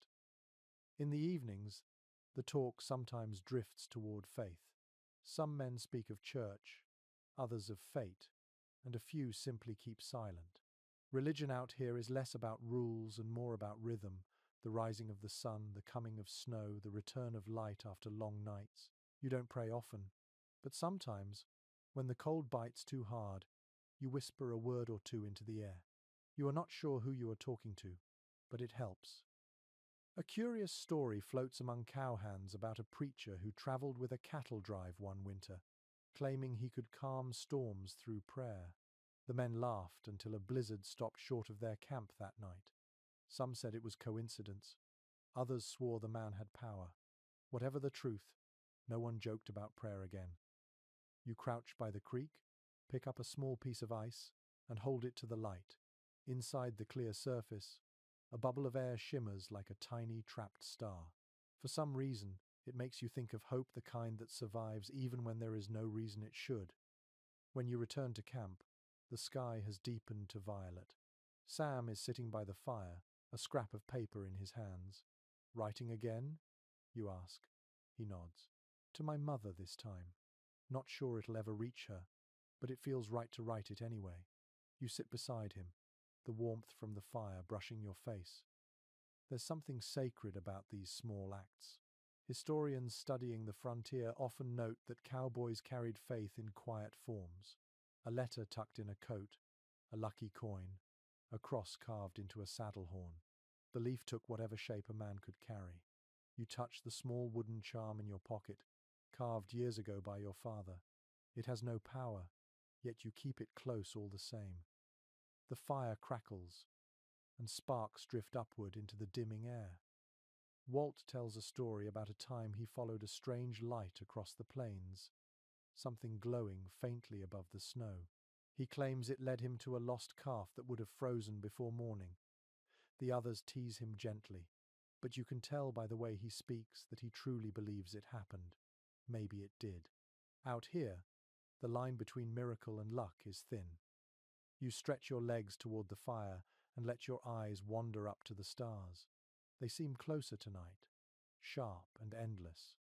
The same stars watched over every man who rode these plains before you, and they'll outlast you too. The thought isn't sad, it's grounding. You're part of something vast and old, something that doesn't need to explain itself. A few minutes later, the wind picks up again, carrying the faint scent of snow and pine. You tighten your blanket and listen. The horses shuffle, their hooves crunching softly. Somewhere in the dark, a lone coyote calls, its voice long and hollow. It sounds almost like a hymn. You glance at the fire once more. Its glow reflects in the eyes of the men around it, each lost in his own thoughts. Maybe faith, in the end, is not about churches or books. Maybe it's the quiet decision to light a flame even when the wind keeps trying to take it. You whisper to no one in particular. Let it hold through the night. Then you lie back, your head resting on your saddle, and stare up until the stars blur into a soft, silver haze. For the first time in a long while, you sleep without dreams. The snow does not stop for 3 days. It falls in soft, relentless silence, layer upon layer, until the landscape disappears beneath it. The camp shrinks to a small circle of firelight surrounded by white walls. You no longer bother to count the hours. Time dissolves into light and shadow. Every sound, the hiss of the fire, the creak of a saddle, the quiet shifting of the herd feels magnified in the stillness. You wake before dawn, your breath clouding in the dark. The tent walls glitter with frost, tiny crystals sparkling in the faint light. Your blanket is stiff where your breath froze during sleep. You sit up slowly, joints aching, and push open the flap. Outside, the world is motionless. Even the wind seems exhausted. Snowdrifts rise high around the camp, curving like frozen waves. The fence line is gone, buried deep. The cattle huddle close together, their backs crusted with ice. They do not move much anymore. You can hear their low moans drifting through the quiet, heavy and slow, like a kind of mourning. Walt joins you, face half hidden behind his scarf. We're snowbound, he says simply. You both know what that means. There will be no trips to the trading post, no search for firewood beyond what's already here. Food will have to stretch, and patience will have to stretch further. Old trail journals describe this part of winter as the hardest test. Men went weeks without seeing beyond the edges of camp. They spoke less each day, their world shrinking to the space between fire and snow. Some broke under it, while others grew calm, as if accepting that resistance was useless. You feel that same strange calm settling over you now. The fire crackles weakly. You add more wood, watching the flames lick upward and melt a small circle of warmth into the air. The light glows orange against the snow walls, turning the cold world briefly golden. The scent of smoke mixes with something metallic in the air, a sharpness that makes your throat ache. Inside the tent, Sam is coughing again. His fever rises and falls like the wind. You soak a rag in melted snow, press it against his forehead. He stirs but doesn't wake. Walt stands at the entrance, silent. There is nothing to say. You both know that if the weather doesn't ease soon, Sam might not last the week. There's a memory from an old diary you once read about a cowboy trapped for 20 days by snow in the Rockies. He wrote that the cold made him dream of warmth so vividly he could smell bread baking. When he finally reached town, he said the noise was unbearable. You think of that now, and wonder what silence will do to your own mind if it lasts too long. The days blend. You ration the food carefully. Beans once a day, coffee stretched thin enough to taste like boiled bark. The firewood dwindles faster than you'd hoped. You and Walt start breaking down a broken fence rail for fuel. The sound of the wood splitting echoes sharp and hollow. You try reading aloud from an old newspaper someone left behind. The print is faded. The story's months-old politics. A train wreck. A circus touring back east. It feels like news from another planet. Walt listens quietly, then says, "They got no idea what cold means out there." You laugh once, short and rough. They probably never will. Night falls early. You lie in your blanket, staring at the faint glow of the dying fire through the tent flap. The snow presses close, muting every sound. Your heartbeat feels loud in your ears. There is something oddly intimate about this kind of confinement. It forces you to notice everything. The scrape of cloth, the rhythm of breathing, the faint scent of smoke clinging to your hair. No one really knows how men kept their sanity through these long stretches. Some historians think they invented work to fill the void, sharpening tools, mending saddles that didn't need mending. Others believe they talked to the fire, treating it as a companion. You find yourself doing both. When the loneliness thickens, you whisper a few words into the flames, and the flicker feels like a nod in return. One evening, while stirring the last of the beans, you see something moving outside the camp's edge, a shadow gliding just beyond the light. Your hand freezes on the spoon. For a moment, you think it's a wolf, but then the shape straightens, and you realize it's a man. He steps closer, wrapped in a tattered coat, face hidden by frost and scarf. His horse lags behind, ribs showing through the hide. Walt stands and reaches for his rifle, but the man lifts a shaking hand. "Peace," he says hoarsely. His voice cracks like dry wood. "I just need fire." You guide him closer. The firelight reveals hollow cheeks, cracked lips, and eyes dulled by exhaustion. "He's a trapper," he says. "Been lost for 4 days." You give him coffee and a strip of dried meat. He eats slowly, his hands trembling. The warmth begins to return to his face. When he speaks again, his voice is steadier.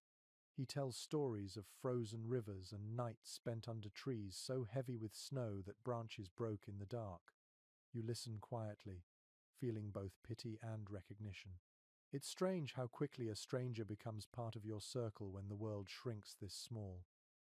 Later, when he's asleep by the fire, Walt mutters, "We're lucky he found us." You nod. Or maybe he's lucky we did.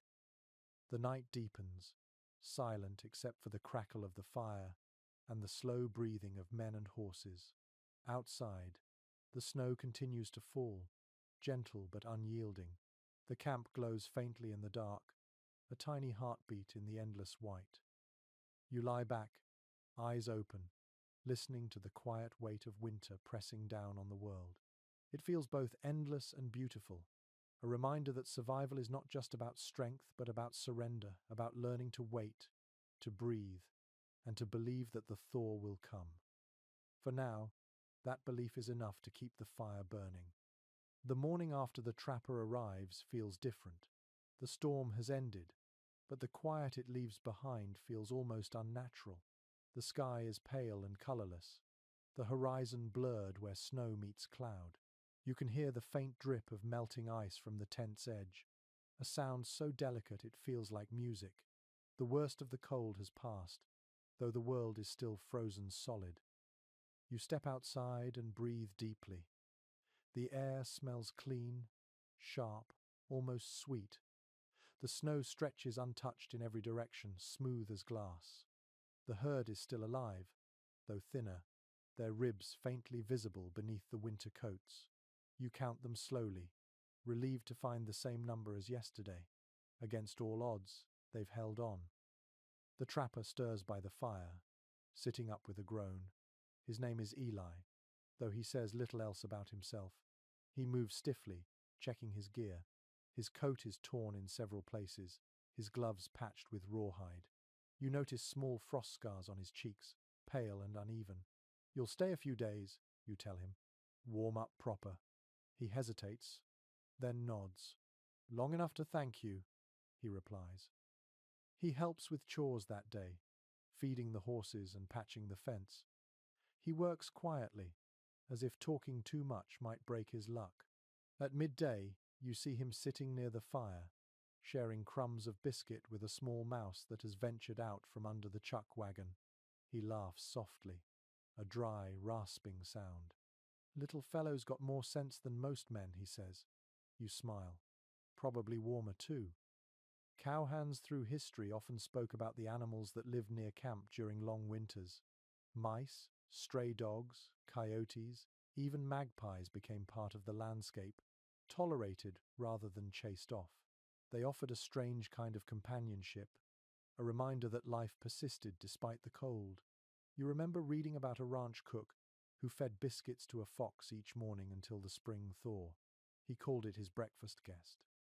Later, while gathering wood, you spot two small shapes darting along the creek. Prairie dogs, fur fluffed, moving in quick, nervous bursts. You stop to watch them, amused by their stubborn defiance.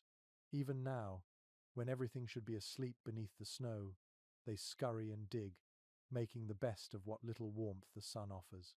You find yourself envying their simple certainty. Eli tells stories that evening, his voice low and even. He talks about trapping along the mountains, about wolves that followed his trail for days, about a bear he once saw digging for roots under a snowdrift. His words fill the air like smoke, slow and curling. Out here, he says, the animals know things we've forgotten. They don't fight the season. They just live through it. You nod, thinking of the herd huddled against the fence, the horses sleeping close together for warmth, the mice hidden beneath the wagon. Survival, you realize, is never elegant. It's quiet, instinctive, and shared. There's a curious note you once read in a frontier journal about how cowboys believed birds carried the promise of spring. A single sparrow seen in midwinter was considered good luck. That night, lying awake, you listen for any trace of birdsong, but there's none. The silence feels deeper because of it. The next day, Eli says he plans to move on. Traps won't check themselves, he jokes weakly as he tightens his saddle. You hand him a small bag of beans and jerky. You'll need it more than we do, you tell him. He looks at you for a long moment, then nods. Maybe I'll bring a pelt or two back your way when the thaw comes. His words hang in the air, half promise, half farewell. As he rides off into the pale morning, his figure growing smaller against the white, you feel a pang of something like loneliness. He wasn't one of your crew, but his presence had warmed the silence, if only for a little while. You stand there watching until he disappears completely, swallowed by distance. The day passes quietly.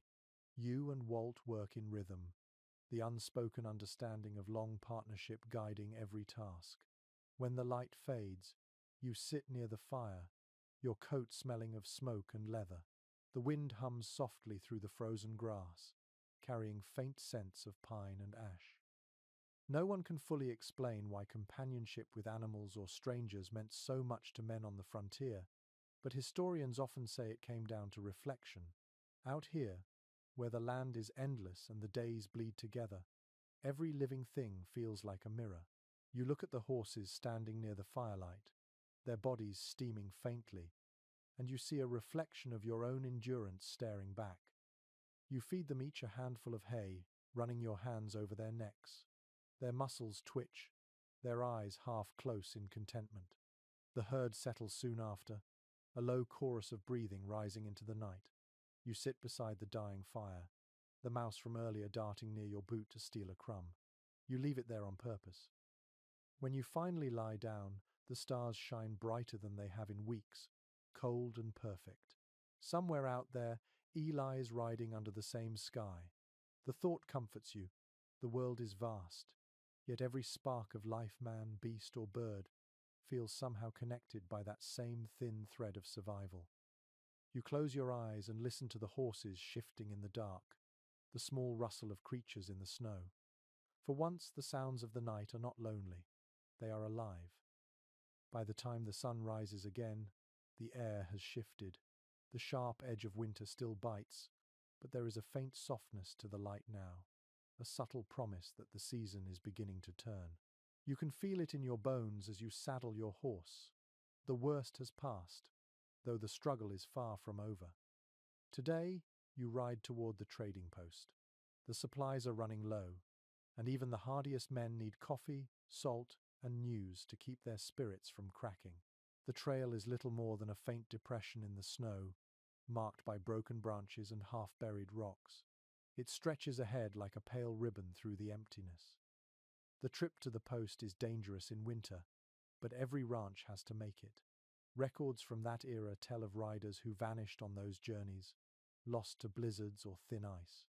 Others made it back with stories of frozen rivers crossed by moonlight or wolves pacing them for miles. You tighten your scarf and hope you'll have a story that ends with coming home. The land feels almost asleep. The trees bow under the weight of ice, their branches glistening like glass. A few birds flutter from one frozen bush to another, their wings flashing white in the pale sun. You keep your eyes on the horizon, where a faint plume of smoke suggests another camp, or maybe just the mirage of hope that distance creates. A curious old trick you remember from a weathered trail guide says that you can tell how far a post is by the number of ravens in the sky. Supposedly, 1 means you're halfway there, and 2 means you're close. You smile when you see a pair circling ahead, black shapes moving lazily against the silver clouds. You don't believe in signs anymore, but it feels good to pretend. Hours pass in silence. Your horse's hooves sink deep into the snow, each step an effort. The world narrows to the steady rhythm of breathing, the creak of leather, the distant whisper of wind. You think about the men who carved these trails long before you, how many must have fallen here, buried under the same white calm. Their names are gone, but their paths remain. By midday, you reach the frozen creek that marks the halfway point. You dismount, leading your horse carefully across the ice. It groans under the weight, deep and low, a sound that makes your heart jump. You move slow, testing each step. The water below flashes dark and cold through thin cracks. When you reach the far bank, you let out a breath you hadn't realized you were holding. No one agrees how trading posts managed to survive in such isolation. Some were family-run, others operated by companies far back east. But every cowboy who rode the frontier knew the feeling of seeing one rise from the snow like salvation. You catch sight of the building just before sunset, a squat shape huddled against the white. Smoke curls from its chimney, faint but real. The door creaks open as you approach. Inside, the air is thick with the smell of kerosene, leather, and tobacco. Shelves line the walls, beans, salt, canned peaches, flour, coffee. The trader, a broad man with a beard frosted white, greets you with a nod. "Didn't think anyone make it this week," he says. You grin. "Had to. We were starting to drink boiled snow for breakfast." He laughs, then sets about filling your order. You trade what you can: pelts, a few spare tools, and the last of Eli's traps that he left behind. In return, you get sugar, tobacco, and 1 tin of peaches, a luxury worth more than gold right now. As he works, the trader shares bits of news. A train derailed 2 towns east, a new telegraph line being built, talk of spring cattle drives starting early this year. The sound of his voice feels strange after so many days of silence. You could listen for hours. He offers you a place to sleep, but you shake your head. "The herd won't wait," you tell him. He understands. Every man out here does. You take one last look around the small store, soaking in the light, the warmth, the faint murmur of a clock ticking on the wall. It feels like civilization, fragile and far away. When you ride back out into the cold, the sun has already dipped below the ridge. The sky glows faintly pink, and the snow sparkles like crushed glass. The supplies clink softly in your saddlebags. You take one of the tins of coffee and tuck it close to your chest for warmth. It feels almost alive against you. There's something humbling about returning along the same trail. It looks different now, though nothing has changed. Maybe it's you who's changed. Your eyes clearer after the brief taste of comfort. You feel both smaller and stronger at once. Halfway back, you stop to rest your horse near the creek. The water murmurs faintly beneath the ice. You pour a little from your flask, take a sip, and whisper to the night, almost there. The wind carries your words away, but you imagine they find their way to camp. Historians sometimes write that trading trips were lifelines not just for supplies, but for hope. The ride reminded men that the world extended beyond the snow, that there were still other voices, other fires burning somewhere out there. You feel that now the faint but real pulse of life threading through the frozen silence. By the time you see the first flicker of your campfire in the distance, exhaustion has settled deep into your limbs. Walt's figure moves near the light, small but unmistakable. You raise your hand in greeting, too tired to call out. He waves back, grinning, and the sight fills you with warmth that coffee alone could never match. When you finally sit by the fire, the men gather close to see what you've brought. You pass around the tin of peaches like it's treasure. Sam's eyes brighten for the first time in weeks.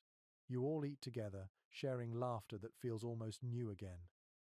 The taste is sweet, sharp, and fleeting, but for a few moments, it feels like spring has already begun. The morning after the trading trip feels easier. The cold still bites, but it has softened just enough to let sound travel farther. You can hear the herd shifting across the valley, their calls carrying clear through the thin air. The fire smokes lazily, and the smell of new coffee fills the camp. For the first time in weeks, there's a flicker of normal rhythm again. You sit by the fire with Walt and Sam, each man holding a tin cup close to the heat. The tin of peaches is long gone, but the memory of its sweetness lingers like a shared secret. The mood is lighter now, the kind that makes conversation drift towards stories rather than survival. Walt stirs his coffee with a stick. "Remember old Crowley?" he asks suddenly. Sam chuckles, his voice rough. "The one who used to wear two coats in summer?" Walt nods. "That's the one. He said a man should never winter alone unless he was ready to start talking to ghosts." You smile at that, because you know what he means. After months of fighting storms and silence, companionship feels sacred. Historians who wrote about ranch life often mentioned how tightly crews bonded through winters. Out here, friendships weren't born of shared hobbies or opinions. They came from shared endurance. You trusted the man beside you not because you liked him, but because you needed him. It's an odd kind of brotherhood. There are arguments, sometimes fierce ones, over rations or horses or who gets the first watch, but they never last long. The land doesn't leave room for grudges. The cold teaches forgiveness faster than any sermon. Sam laughs quietly. "Guess that's why we don't kill each other." Walt smirks. "Speak for yourself." The fire crackles, sending sparks up into the pale light. The teasing feels good. It makes the camp sound alive again. You think about how these bonds form without anyone meaning them to. Letters from drovers often describe their partners in simple words: good hand, steady, won't quit in a storm. Praise was rare, but when it came, it meant more than anything else. You glance around the camp and realize that even with the cold, the hunger, and the loneliness, there's comfort in this small circle of men. A curious note from an old diary comes to mind. One cowboy wrote that he could tell when a man would survive winter by the way he shared his coffee. Generous men lived longer, he claimed, because generosity built warmth the fire couldn't. You remember that as you hand Sam the last of the pot without being asked. He nods once, and no words are needed. Later, while checking the herd, you and Walt ride side by side, the snow crunching beneath the horses. The sun is weak but steady, painting the drifts in silver light. The herd moves slower now, conserving energy, their hides thick with frost. You work in silence for a long while, each understanding the other's pace without speaking. Out here, communication isn't talk, it's small gestures, a raised hand, a tilt of the head, a soft whistle to move the cattle. You and Walt move together like parts of one machine. It's not friendship in the usual sense, it's deeper, quieter.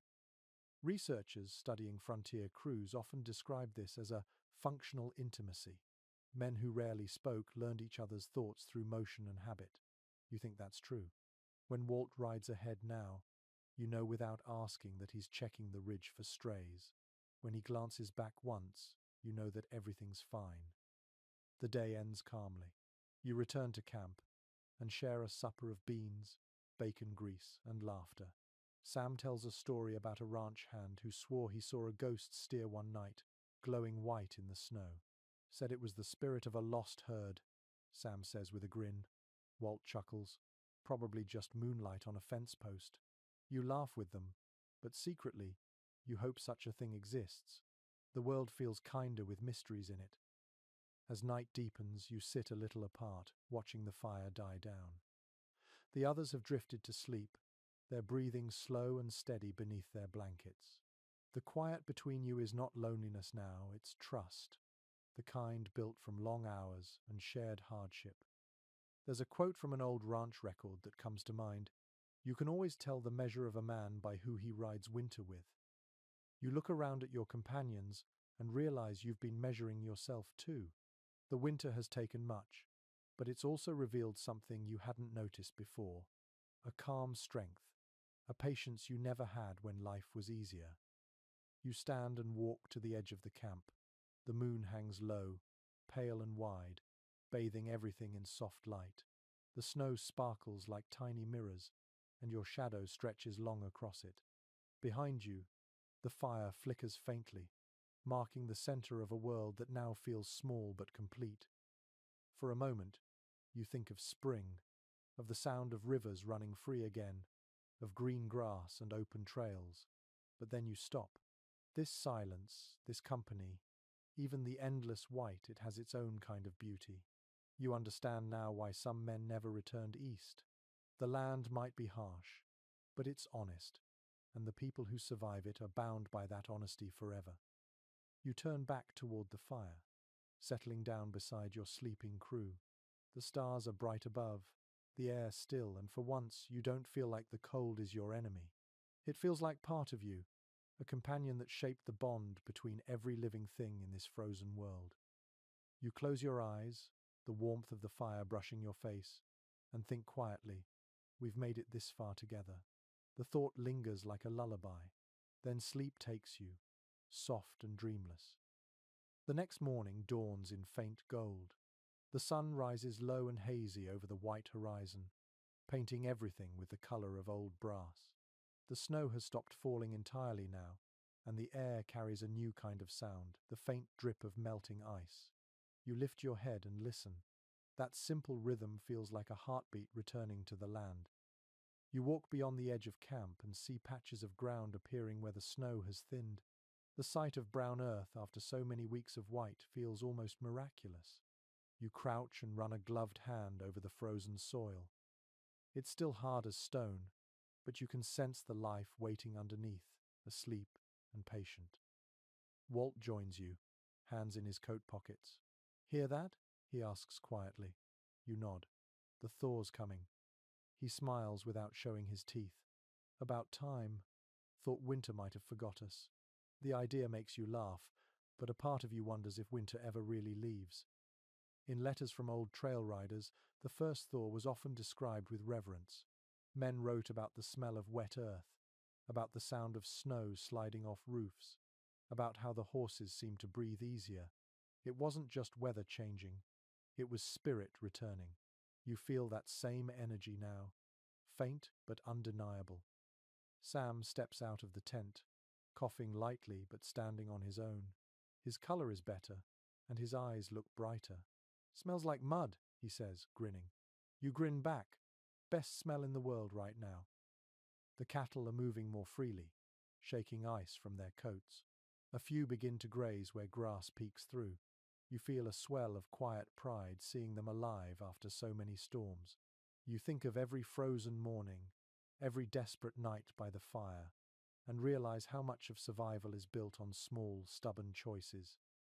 There's a curious phrase you once read in a rancher's journal. "The earth forgives itself each spring." You repeat it in your head as you watch the thaw spread across the plains. It feels true. The same land that froze your fingers and nearly broke your spirit now softens again, almost apologetic. By afternoon, the sound of dripping becomes a steady chorus. Water runs down from the ridge, forming rivulets that snake through the snow. You take your horse and ride slowly along the creek bed, careful not to sink into the melting drifts. The air is wet, heavy with the scent of pine and damp soil. You can hear the faint gurgle of the creek breaking free beneath the ice. As you ride, memories of the long winter drift through your mind, the night the wolves came, the storm that blinded you, the taste of burned coffee shared between friends. It feels distant now, almost dreamlike. The pain, the cold, the fear all softened by the knowledge that you endured. Historians sometimes write that the first thaw of the season marked more than a change in weather. It marked a return of sound and color. After months of silence, the world began speaking again. You can hear it now, the caw of a distant raven, the soft splash of melting snow dropping into puddles, the creak of branches as the ice slides off. The land is waking, and it feels like it's taking you with it. You stop by a small rise where the snow has melted enough to reveal tufts of dead grass. Dismounting, you crouch and pull a handful from the ground. It smells like dust and memory. You let it fall between your fingers, the wind catching it and carrying it away. An old superstition said that burning the first dry grass of spring brought luck for the next season. You strike a match and touch it to the tuft. The flame flares bright and brief, then vanishes. The scent of smoke lingers in the damp air, sweet and fleeting. You smile at the sight, not for the luck but for the symbolism of it, the small, golden fire against the fading white. By evening, the sky blushes with soft color, pink fading to blue. The air has changed texture. It's heavier, almost humid. Meltwater trickles beneath your boots as you walk back to camp. Walt is mending a strap, and Sam is stirring beans in the pot. Both look up when you arrive. "Feels different, doesn't it?" Sam says. You nod. "Like the world's remembering itself." Walt chuckles low. "Let's hope she remembers the grass too. Cattle can't live on mud." You sit near the fire, feeling the heat without shivering for the first time in months. The smell of beans and smoke fills the air, and the faint laughter of your crew mingles with the sound of melting snow. It's a quiet kind of joy, the kind that doesn't shout but settles deep. You remember reading somewhere that cowboys never truly trusted spring. They'd smile at the warmth but keep their coats close, waiting for the next cold wind. You understand that now.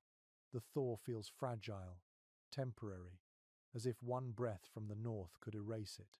But for tonight, you allow yourself to believe in it. The stars appear early, softer behind thin clouds. You lean back on your saddle, watching them glimmer through the mist. Each one looks closer now, as if the thaw has lifted some invisible wall between earth and sky. You close your eyes and listen to the slow dripping of snow melting from the trees. It's not silence anymore, it's rhythm, steady and alive. You whisper to yourself, "We made it." The words feel solid, like something earned. Somewhere out there, the land exhales too, and for the first time in months, the sound carries warmth. The thaw gives you a false sense of peace before the final test arrives. The day begins calm and mild, the sun rising like a pale coin over the horizon. You take it as a good sign, maybe too eagerly. The air smells wet and new, and for a few precious hours, everyone in camp dares to believe the worst is over. But by afternoon, the light shifts, the wind sharpens, and you feel it, the storm returning for one last stand. You sense it first in the horses. They grow restless, tails flicking, nostrils flaring. The sky darkens, grey deepening to a heavy slate. You glance at Walt, and he's already watching the horizon. "It's not done with us yet," he says quietly. You don't answer. There's nothing to say. The world has gone still in that eerie way it always does before the cold breaks loose again. Historians often note that late winter storms were the most dangerous. They came when men were tired, animals were weak, and supplies were nearly gone. You've read accounts of ranches lost just weeks before spring, the cold striking back like a last cruel joke. You think about that as you tighten the ropes on the tents, your fingers trembling not from fear but from fatigue. The first gust hits like a shove. It carries snow and ice so fine it feels like smoke, stinging your face. Within minutes, the camp is a blur of motion, men shouting, horses pulling at their ties, canvas snapping in the wind. The storm arrives not as a visitor but as a siege. You move fast, driving stakes deeper, shielding the fire, shouting orders through the roar. The cattle cry out, their voices lost in the wind. You can barely see them, just the vague, shifting mass beyond the fence. Walt grabs your arm. "We've got to hold them together," he yells. You nod and pull your scarf up over your mouth, the fabric freezing instantly against your skin. You ride into the storm. The snow blinds you, filling your eyes and mouth, numbing your face. Your horse moves hesitantly, pushing against gusts strong enough to unseat you. The herd is a chaos of motion, bodies pressing, horns clashing, hooves churning up the softening ground. You shout, wave your hat, whistle, anything to keep them from scattering. The sound is torn apart before it travels 10 feet. One detail from a ranch account flashes in your mind. A drover describing how, in storms like this, the cattle would sometimes panic and stampede into the wind, unable to see where they were going. He wrote that the only way to stop them was to ride ahead, to turn them with your own body in their path. You grit your teeth, spurring your horse forward into the swirling white. You can hear Walt beside you, his voice faint but steady, calling commands you can't fully catch. You both move instinctively now, circling the herd, pushing them toward the trees where the land dips low. The snow stings your eyes, but you press on. Every decision feels immediate, primal. The cold becomes something alive, wrapping around you, clawing into every seam. Your hands lose feeling, your legs are soaked.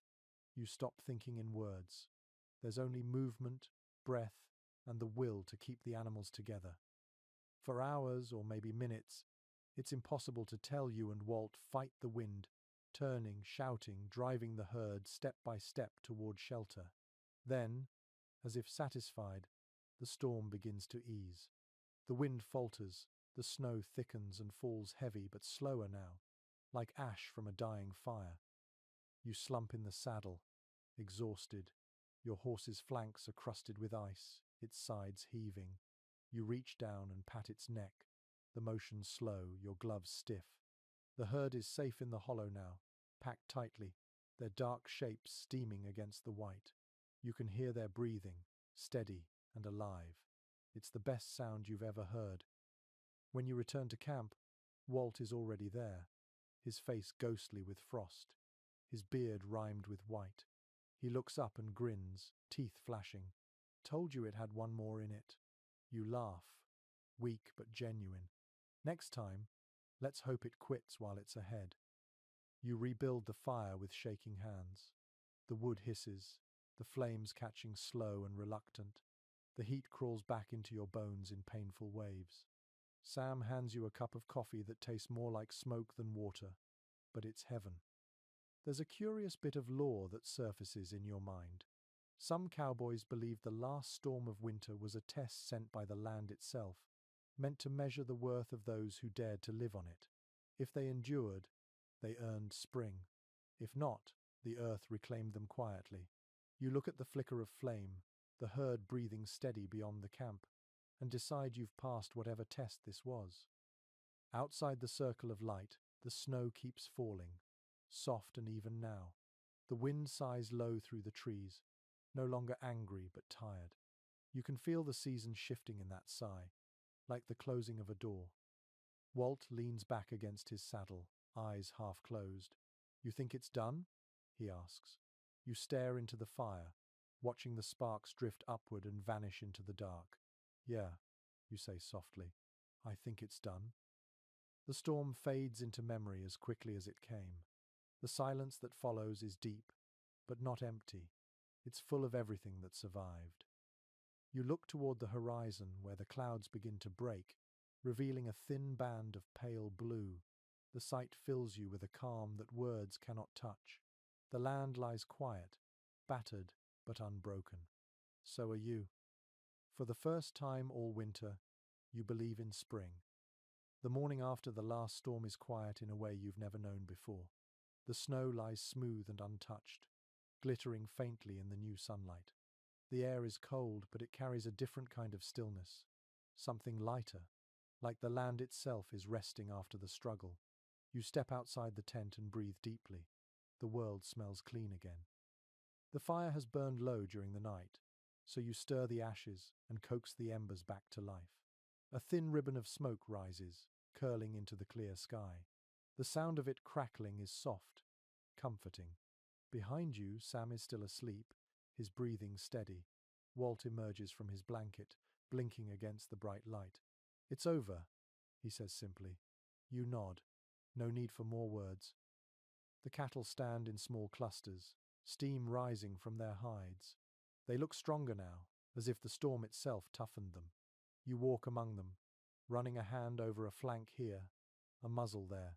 The warmth under your glove feels like a heartbeat returning to the land. Letters from ranchers who survived the harsh winters of the 1800s often mention the first clear morning after the final storm. Some wrote that the silence was so deep it frightened them, as if nature had paused to take count of who was left. Others said it felt holy, like standing in a church made of air and light. You understand both feelings as you walk through the crisp morning haze. You find one of the old fence posts poking through the snow, the wire still holding. A small victory, but a real one.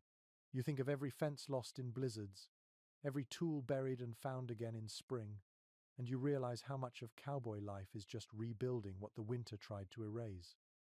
By midday, the sun softens the top layer of snow, turning it to a thin sheen of water that reflects the sky. The horses stomp and snort, eager to move. You saddle up and ride along the ridge with Walt, scanning the horizon for movement. The air feels different against your face, no longer slicing, just cool and alive. Halfway along the trail, you find a patch of open ground where the wind has swept the snow away entirely.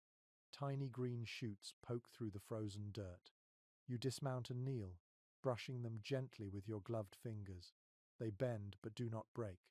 "Look at that," Walt says behind you, voice soft with awe. "First grass." You smile. A deep, quiet smile that starts somewhere in your chest and spreads outward.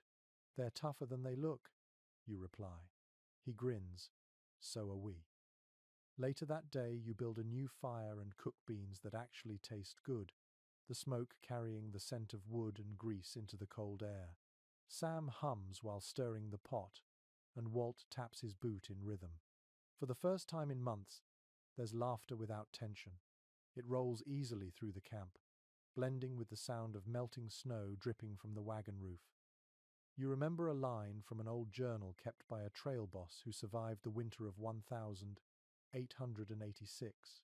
"When the sun finally came back, the world seemed too bright for my eyes." You squint into the light now, understanding exactly what he meant. After months of white and grey, color feels almost overwhelming. As evening approaches, you walk down to the creek. The ice is breaking apart, chunks drifting slowly downstream. You can hear the water running clear beneath them, gurgling and alive. You crouch, scoop a handful and drink. The shock of cold rushes through you, sharp and invigorating. It tastes like something pure, something earned. There's a tradition you once heard about. Cowboys dipping their hands into the first thawed water of spring as a way to wash away the winter. You do it now, letting the icy current sting your palms. It feels like renewal, like a baptism of grit and gratitude. When you return to camp, the light has turned golden. The snow glows pink along the edges of the horizon. The horses are restless, pawing at the earth, eager for movement. You can almost feel the season changing in their bodies. The cold no longer rules everything. Life is beginning to push back. Researchers who study frontier life often say that recovery after a brutal winter wasn't about celebration but quiet reflection. Men didn't shout their joy. They sat in silence and let the warmth settle in their bones. You see that now as the three of you sit by the fire, watching the sun sink behind the hills. No one talks much. There's no need. The world has endured, and so have you. That's enough. When darkness falls, you lie back on your bedroll and look at the stars. They shine brighter than ever, each one sharp and steady against the black. You listen to the faint sounds of the herd, the crackle of the fire, and the sigh of wind in the trees. All the noise of survival has quieted into something gentler. You think about how every hardship leaves a mark, but also how every mark tells a story. The scars on your hands, the wear on your coat, the memories of storms and hunger, they are all proof that you lived through something immense. You close your eyes and breathe deeply. The air smells of pine, smoke, and something faintly sweet, the promise of spring. For the first time in what feels like forever, you let yourself imagine warmth that lasts. The earth has remembered itself again, and so have you. By the time the next week passes, the snow has retreated to the hollows, and the air carries the smell of damp soil. The plains are still quiet, but not the kind of quiet that means danger. It's the hush before life begins again. The cattle graze further each day, their bellies no longer hollow. The horses nicker softly at sunrise, shaking their manes free of frost. Even the wind sounds warmer now. You spend the morning mending what winter broke. The fence wires sag, the posts lean like old men. You hammer and twist, your gloves black with mud and rust.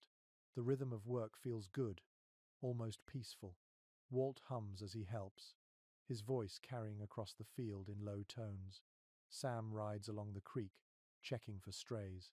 The ordinary tasks feel new again, like rituals performed for the first time.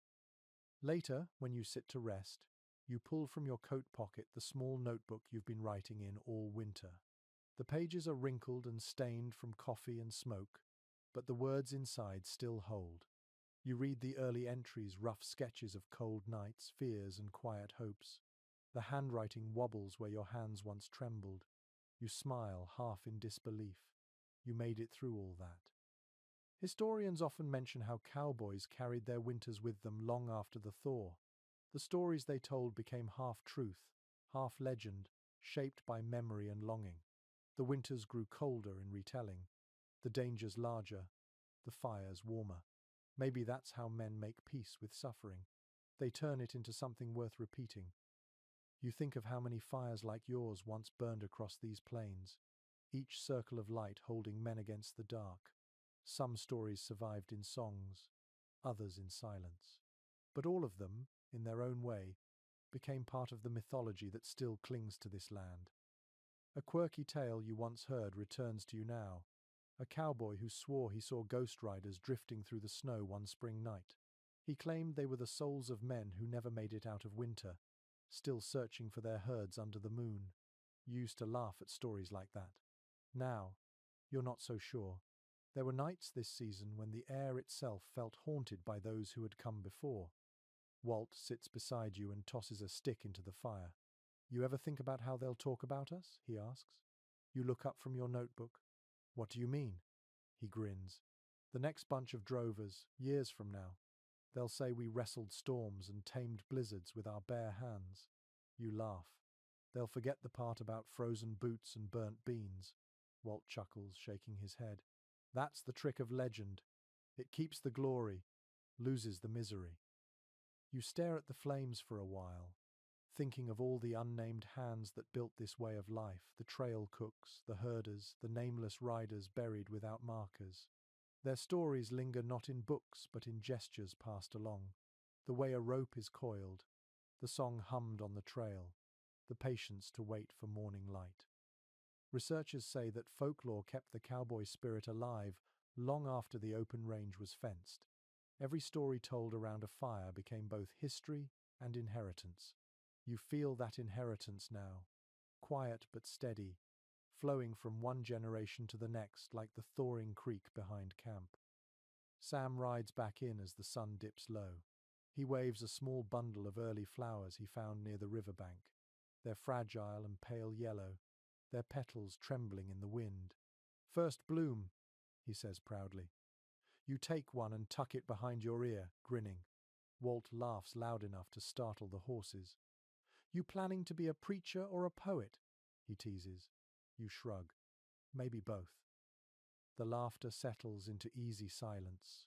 The sun sets slow, painting the sky in rose and amber. The snow glows faintly pink before fading to grey.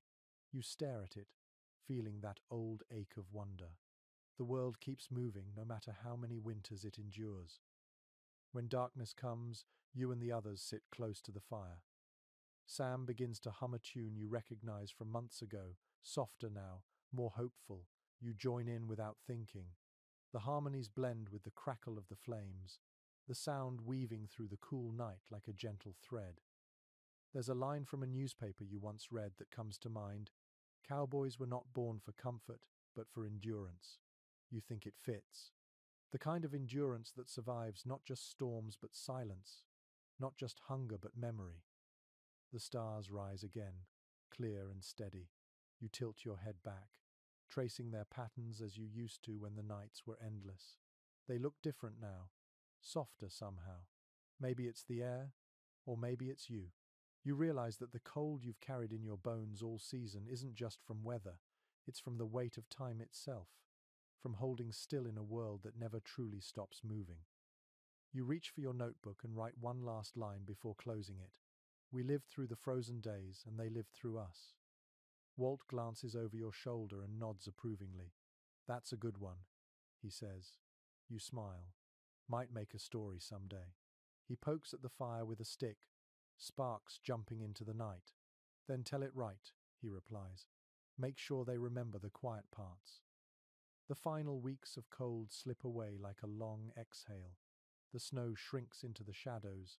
The air warms with the scent of thawed soil, and the world begins to move again. You wake one morning to birdsong, faint but unmistakable. It catches you off guard. For months, the only music was the wind and the fire, and now this small, living sound feels like a miracle. You sit up slowly, smiling before you even realize you're doing it. The camp looks different under this new light. The drifts have melted into muddy patches, and grass shows through in soft streaks of green. The cattle wander further from the corral, no longer huddled together for warmth. The horses graze quietly, tails flicking lazily. Even the fire burns easier, its smoke rising straight into the blue sky instead of bending sideways in the wind. You stretch your arms and breathe deep. The air tastes cleaner, full of promise. For the first time since autumn, you can feel the sun's warmth on your face. You stand still, letting it soak into you until your skin tingles. Walt is already up, tightening the straps on the supply wagon. "We'll move soon," he says, his voice light. "Cattle can't stay penned forever." You nod, watching him work. There's rhythm in his motions, something calm and familiar. The crew feels different now, quieter but stronger, as if the winter hammered something solid into each of you. Historians write that spring on the frontier wasn't just a season but a rebirth. Men who'd been half ghosts all winter came alive again. Some shaved their beards for the first time in months. Others wrote letters home with hands that finally stopped shaking. You can imagine that scene repeating across the plains, 1,000 small resurrections happening at once. Sam pours coffee into tin cups, humming softly. His cough is gone, replaced by a rough laugh when the pot almost tips. "Never thought I'd be grateful for mud," he says, scraping his boots clean with a stick. You grin. "Mud means life." The herd moves easily now. their hooves sinking into the soft earth. You and Walt ride along the edges, guiding them toward open range. The air hums with insects, faint but rising. You can almost taste spring, sharp and sweet like wet grass. An old frontier song you once heard drifts through your mind. When the snow gives way, the heart forgives. You hum the tune under your breath, feeling the truth in it. Winter was hard, but it carved something lasting in you. The cold stripped away everything unnecessary until only the essentials remained: fire, food, breath, and the bond between living things. You pause on a ridge overlooking the plains. The view stretches for miles, puddles glinting like mirrors, patches of green breaking through, clouds moving slow and white across the open sky. Below, the herd grazes in lazy lines. The world looks new again, though it's the same land that nearly broke you. That's the strange magic of survival. It makes the familiar feel sacred. Walt rides up beside you. You know, he says, squinting into the sunlight. One day folks will forget how cold it got. They'll tell stories, but they won't feel it like we did. You nod. Maybe that's the point. You live it once, so others don't have to. He smiles. Maybe so. Still, I hope they remember the fire. As the day fades, the camp settles near a stream that runs clear for the first time in months. The sound of it flowing fills the air with peace. You sit by the water, washing your hands, watching the current carry tiny bits of ice away. Each piece drifts for a while before melting completely, disappearing without a trace. It feels like the perfect image of the season ending. You pull out your notebook again and add a final entry. The pencil moves slow, steady. Winter took everything it could, but it gave something back too. It taught patience. It taught stillness. It taught that warmth matters most when you've had to earn it. You close the notebook and set it aside, staring at the reflection of the sky in the water.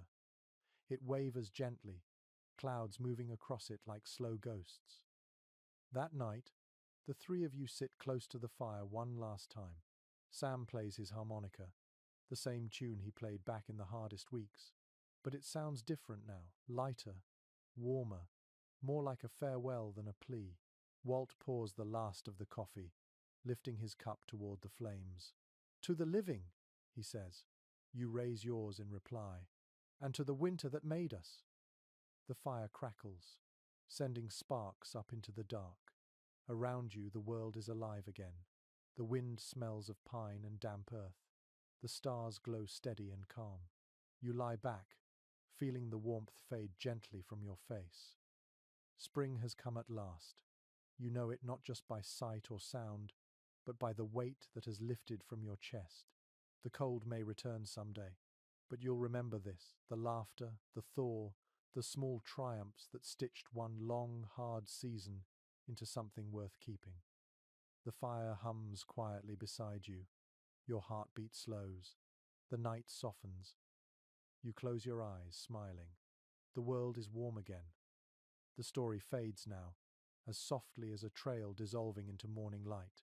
The fire has burned to ash, and the sky above it stretches wide and silver. You lie still, wrapped in the quiet that follows endurance. The cold has gone, but its memory lingers in the gentlest way, reminding you of everything that was overcome. The plains breathe slowly. You can hear the faint rustle of grass, the distant murmur of water returning to life. The stars overhead seem closer, softer, their light no longer sharp but tender. The land feels calm, at peace, as if it too has earned its rest. You imagine your horse standing nearby, its head low, its eyes half closed. You imagine Walt and Sam asleep beside the embers, their faces eased of the tension that once drew hard lines around their mouths. You can almost hear Sam's harmonica, fading to a single long note that drifts into silence. The wind that moves through the camp is warm now. It touches your cheek like a farewell. You breathe in slowly, feeling the rhythm of the plains settle into your heartbeat. There's nothing left to fight, nothing left to fear. Only the deep, quiet satisfaction of having endured. Let the world around you dim. Let the sounds grow smaller, the breaths slower. You are part of this land now, a thread woven into its long, calm story. The fire hums its final tune, low and kind. The stars blink once more, then fade behind your closing eyes. Sleep comes easy here, carried on the softest wind. Sweet dreams, cowboy.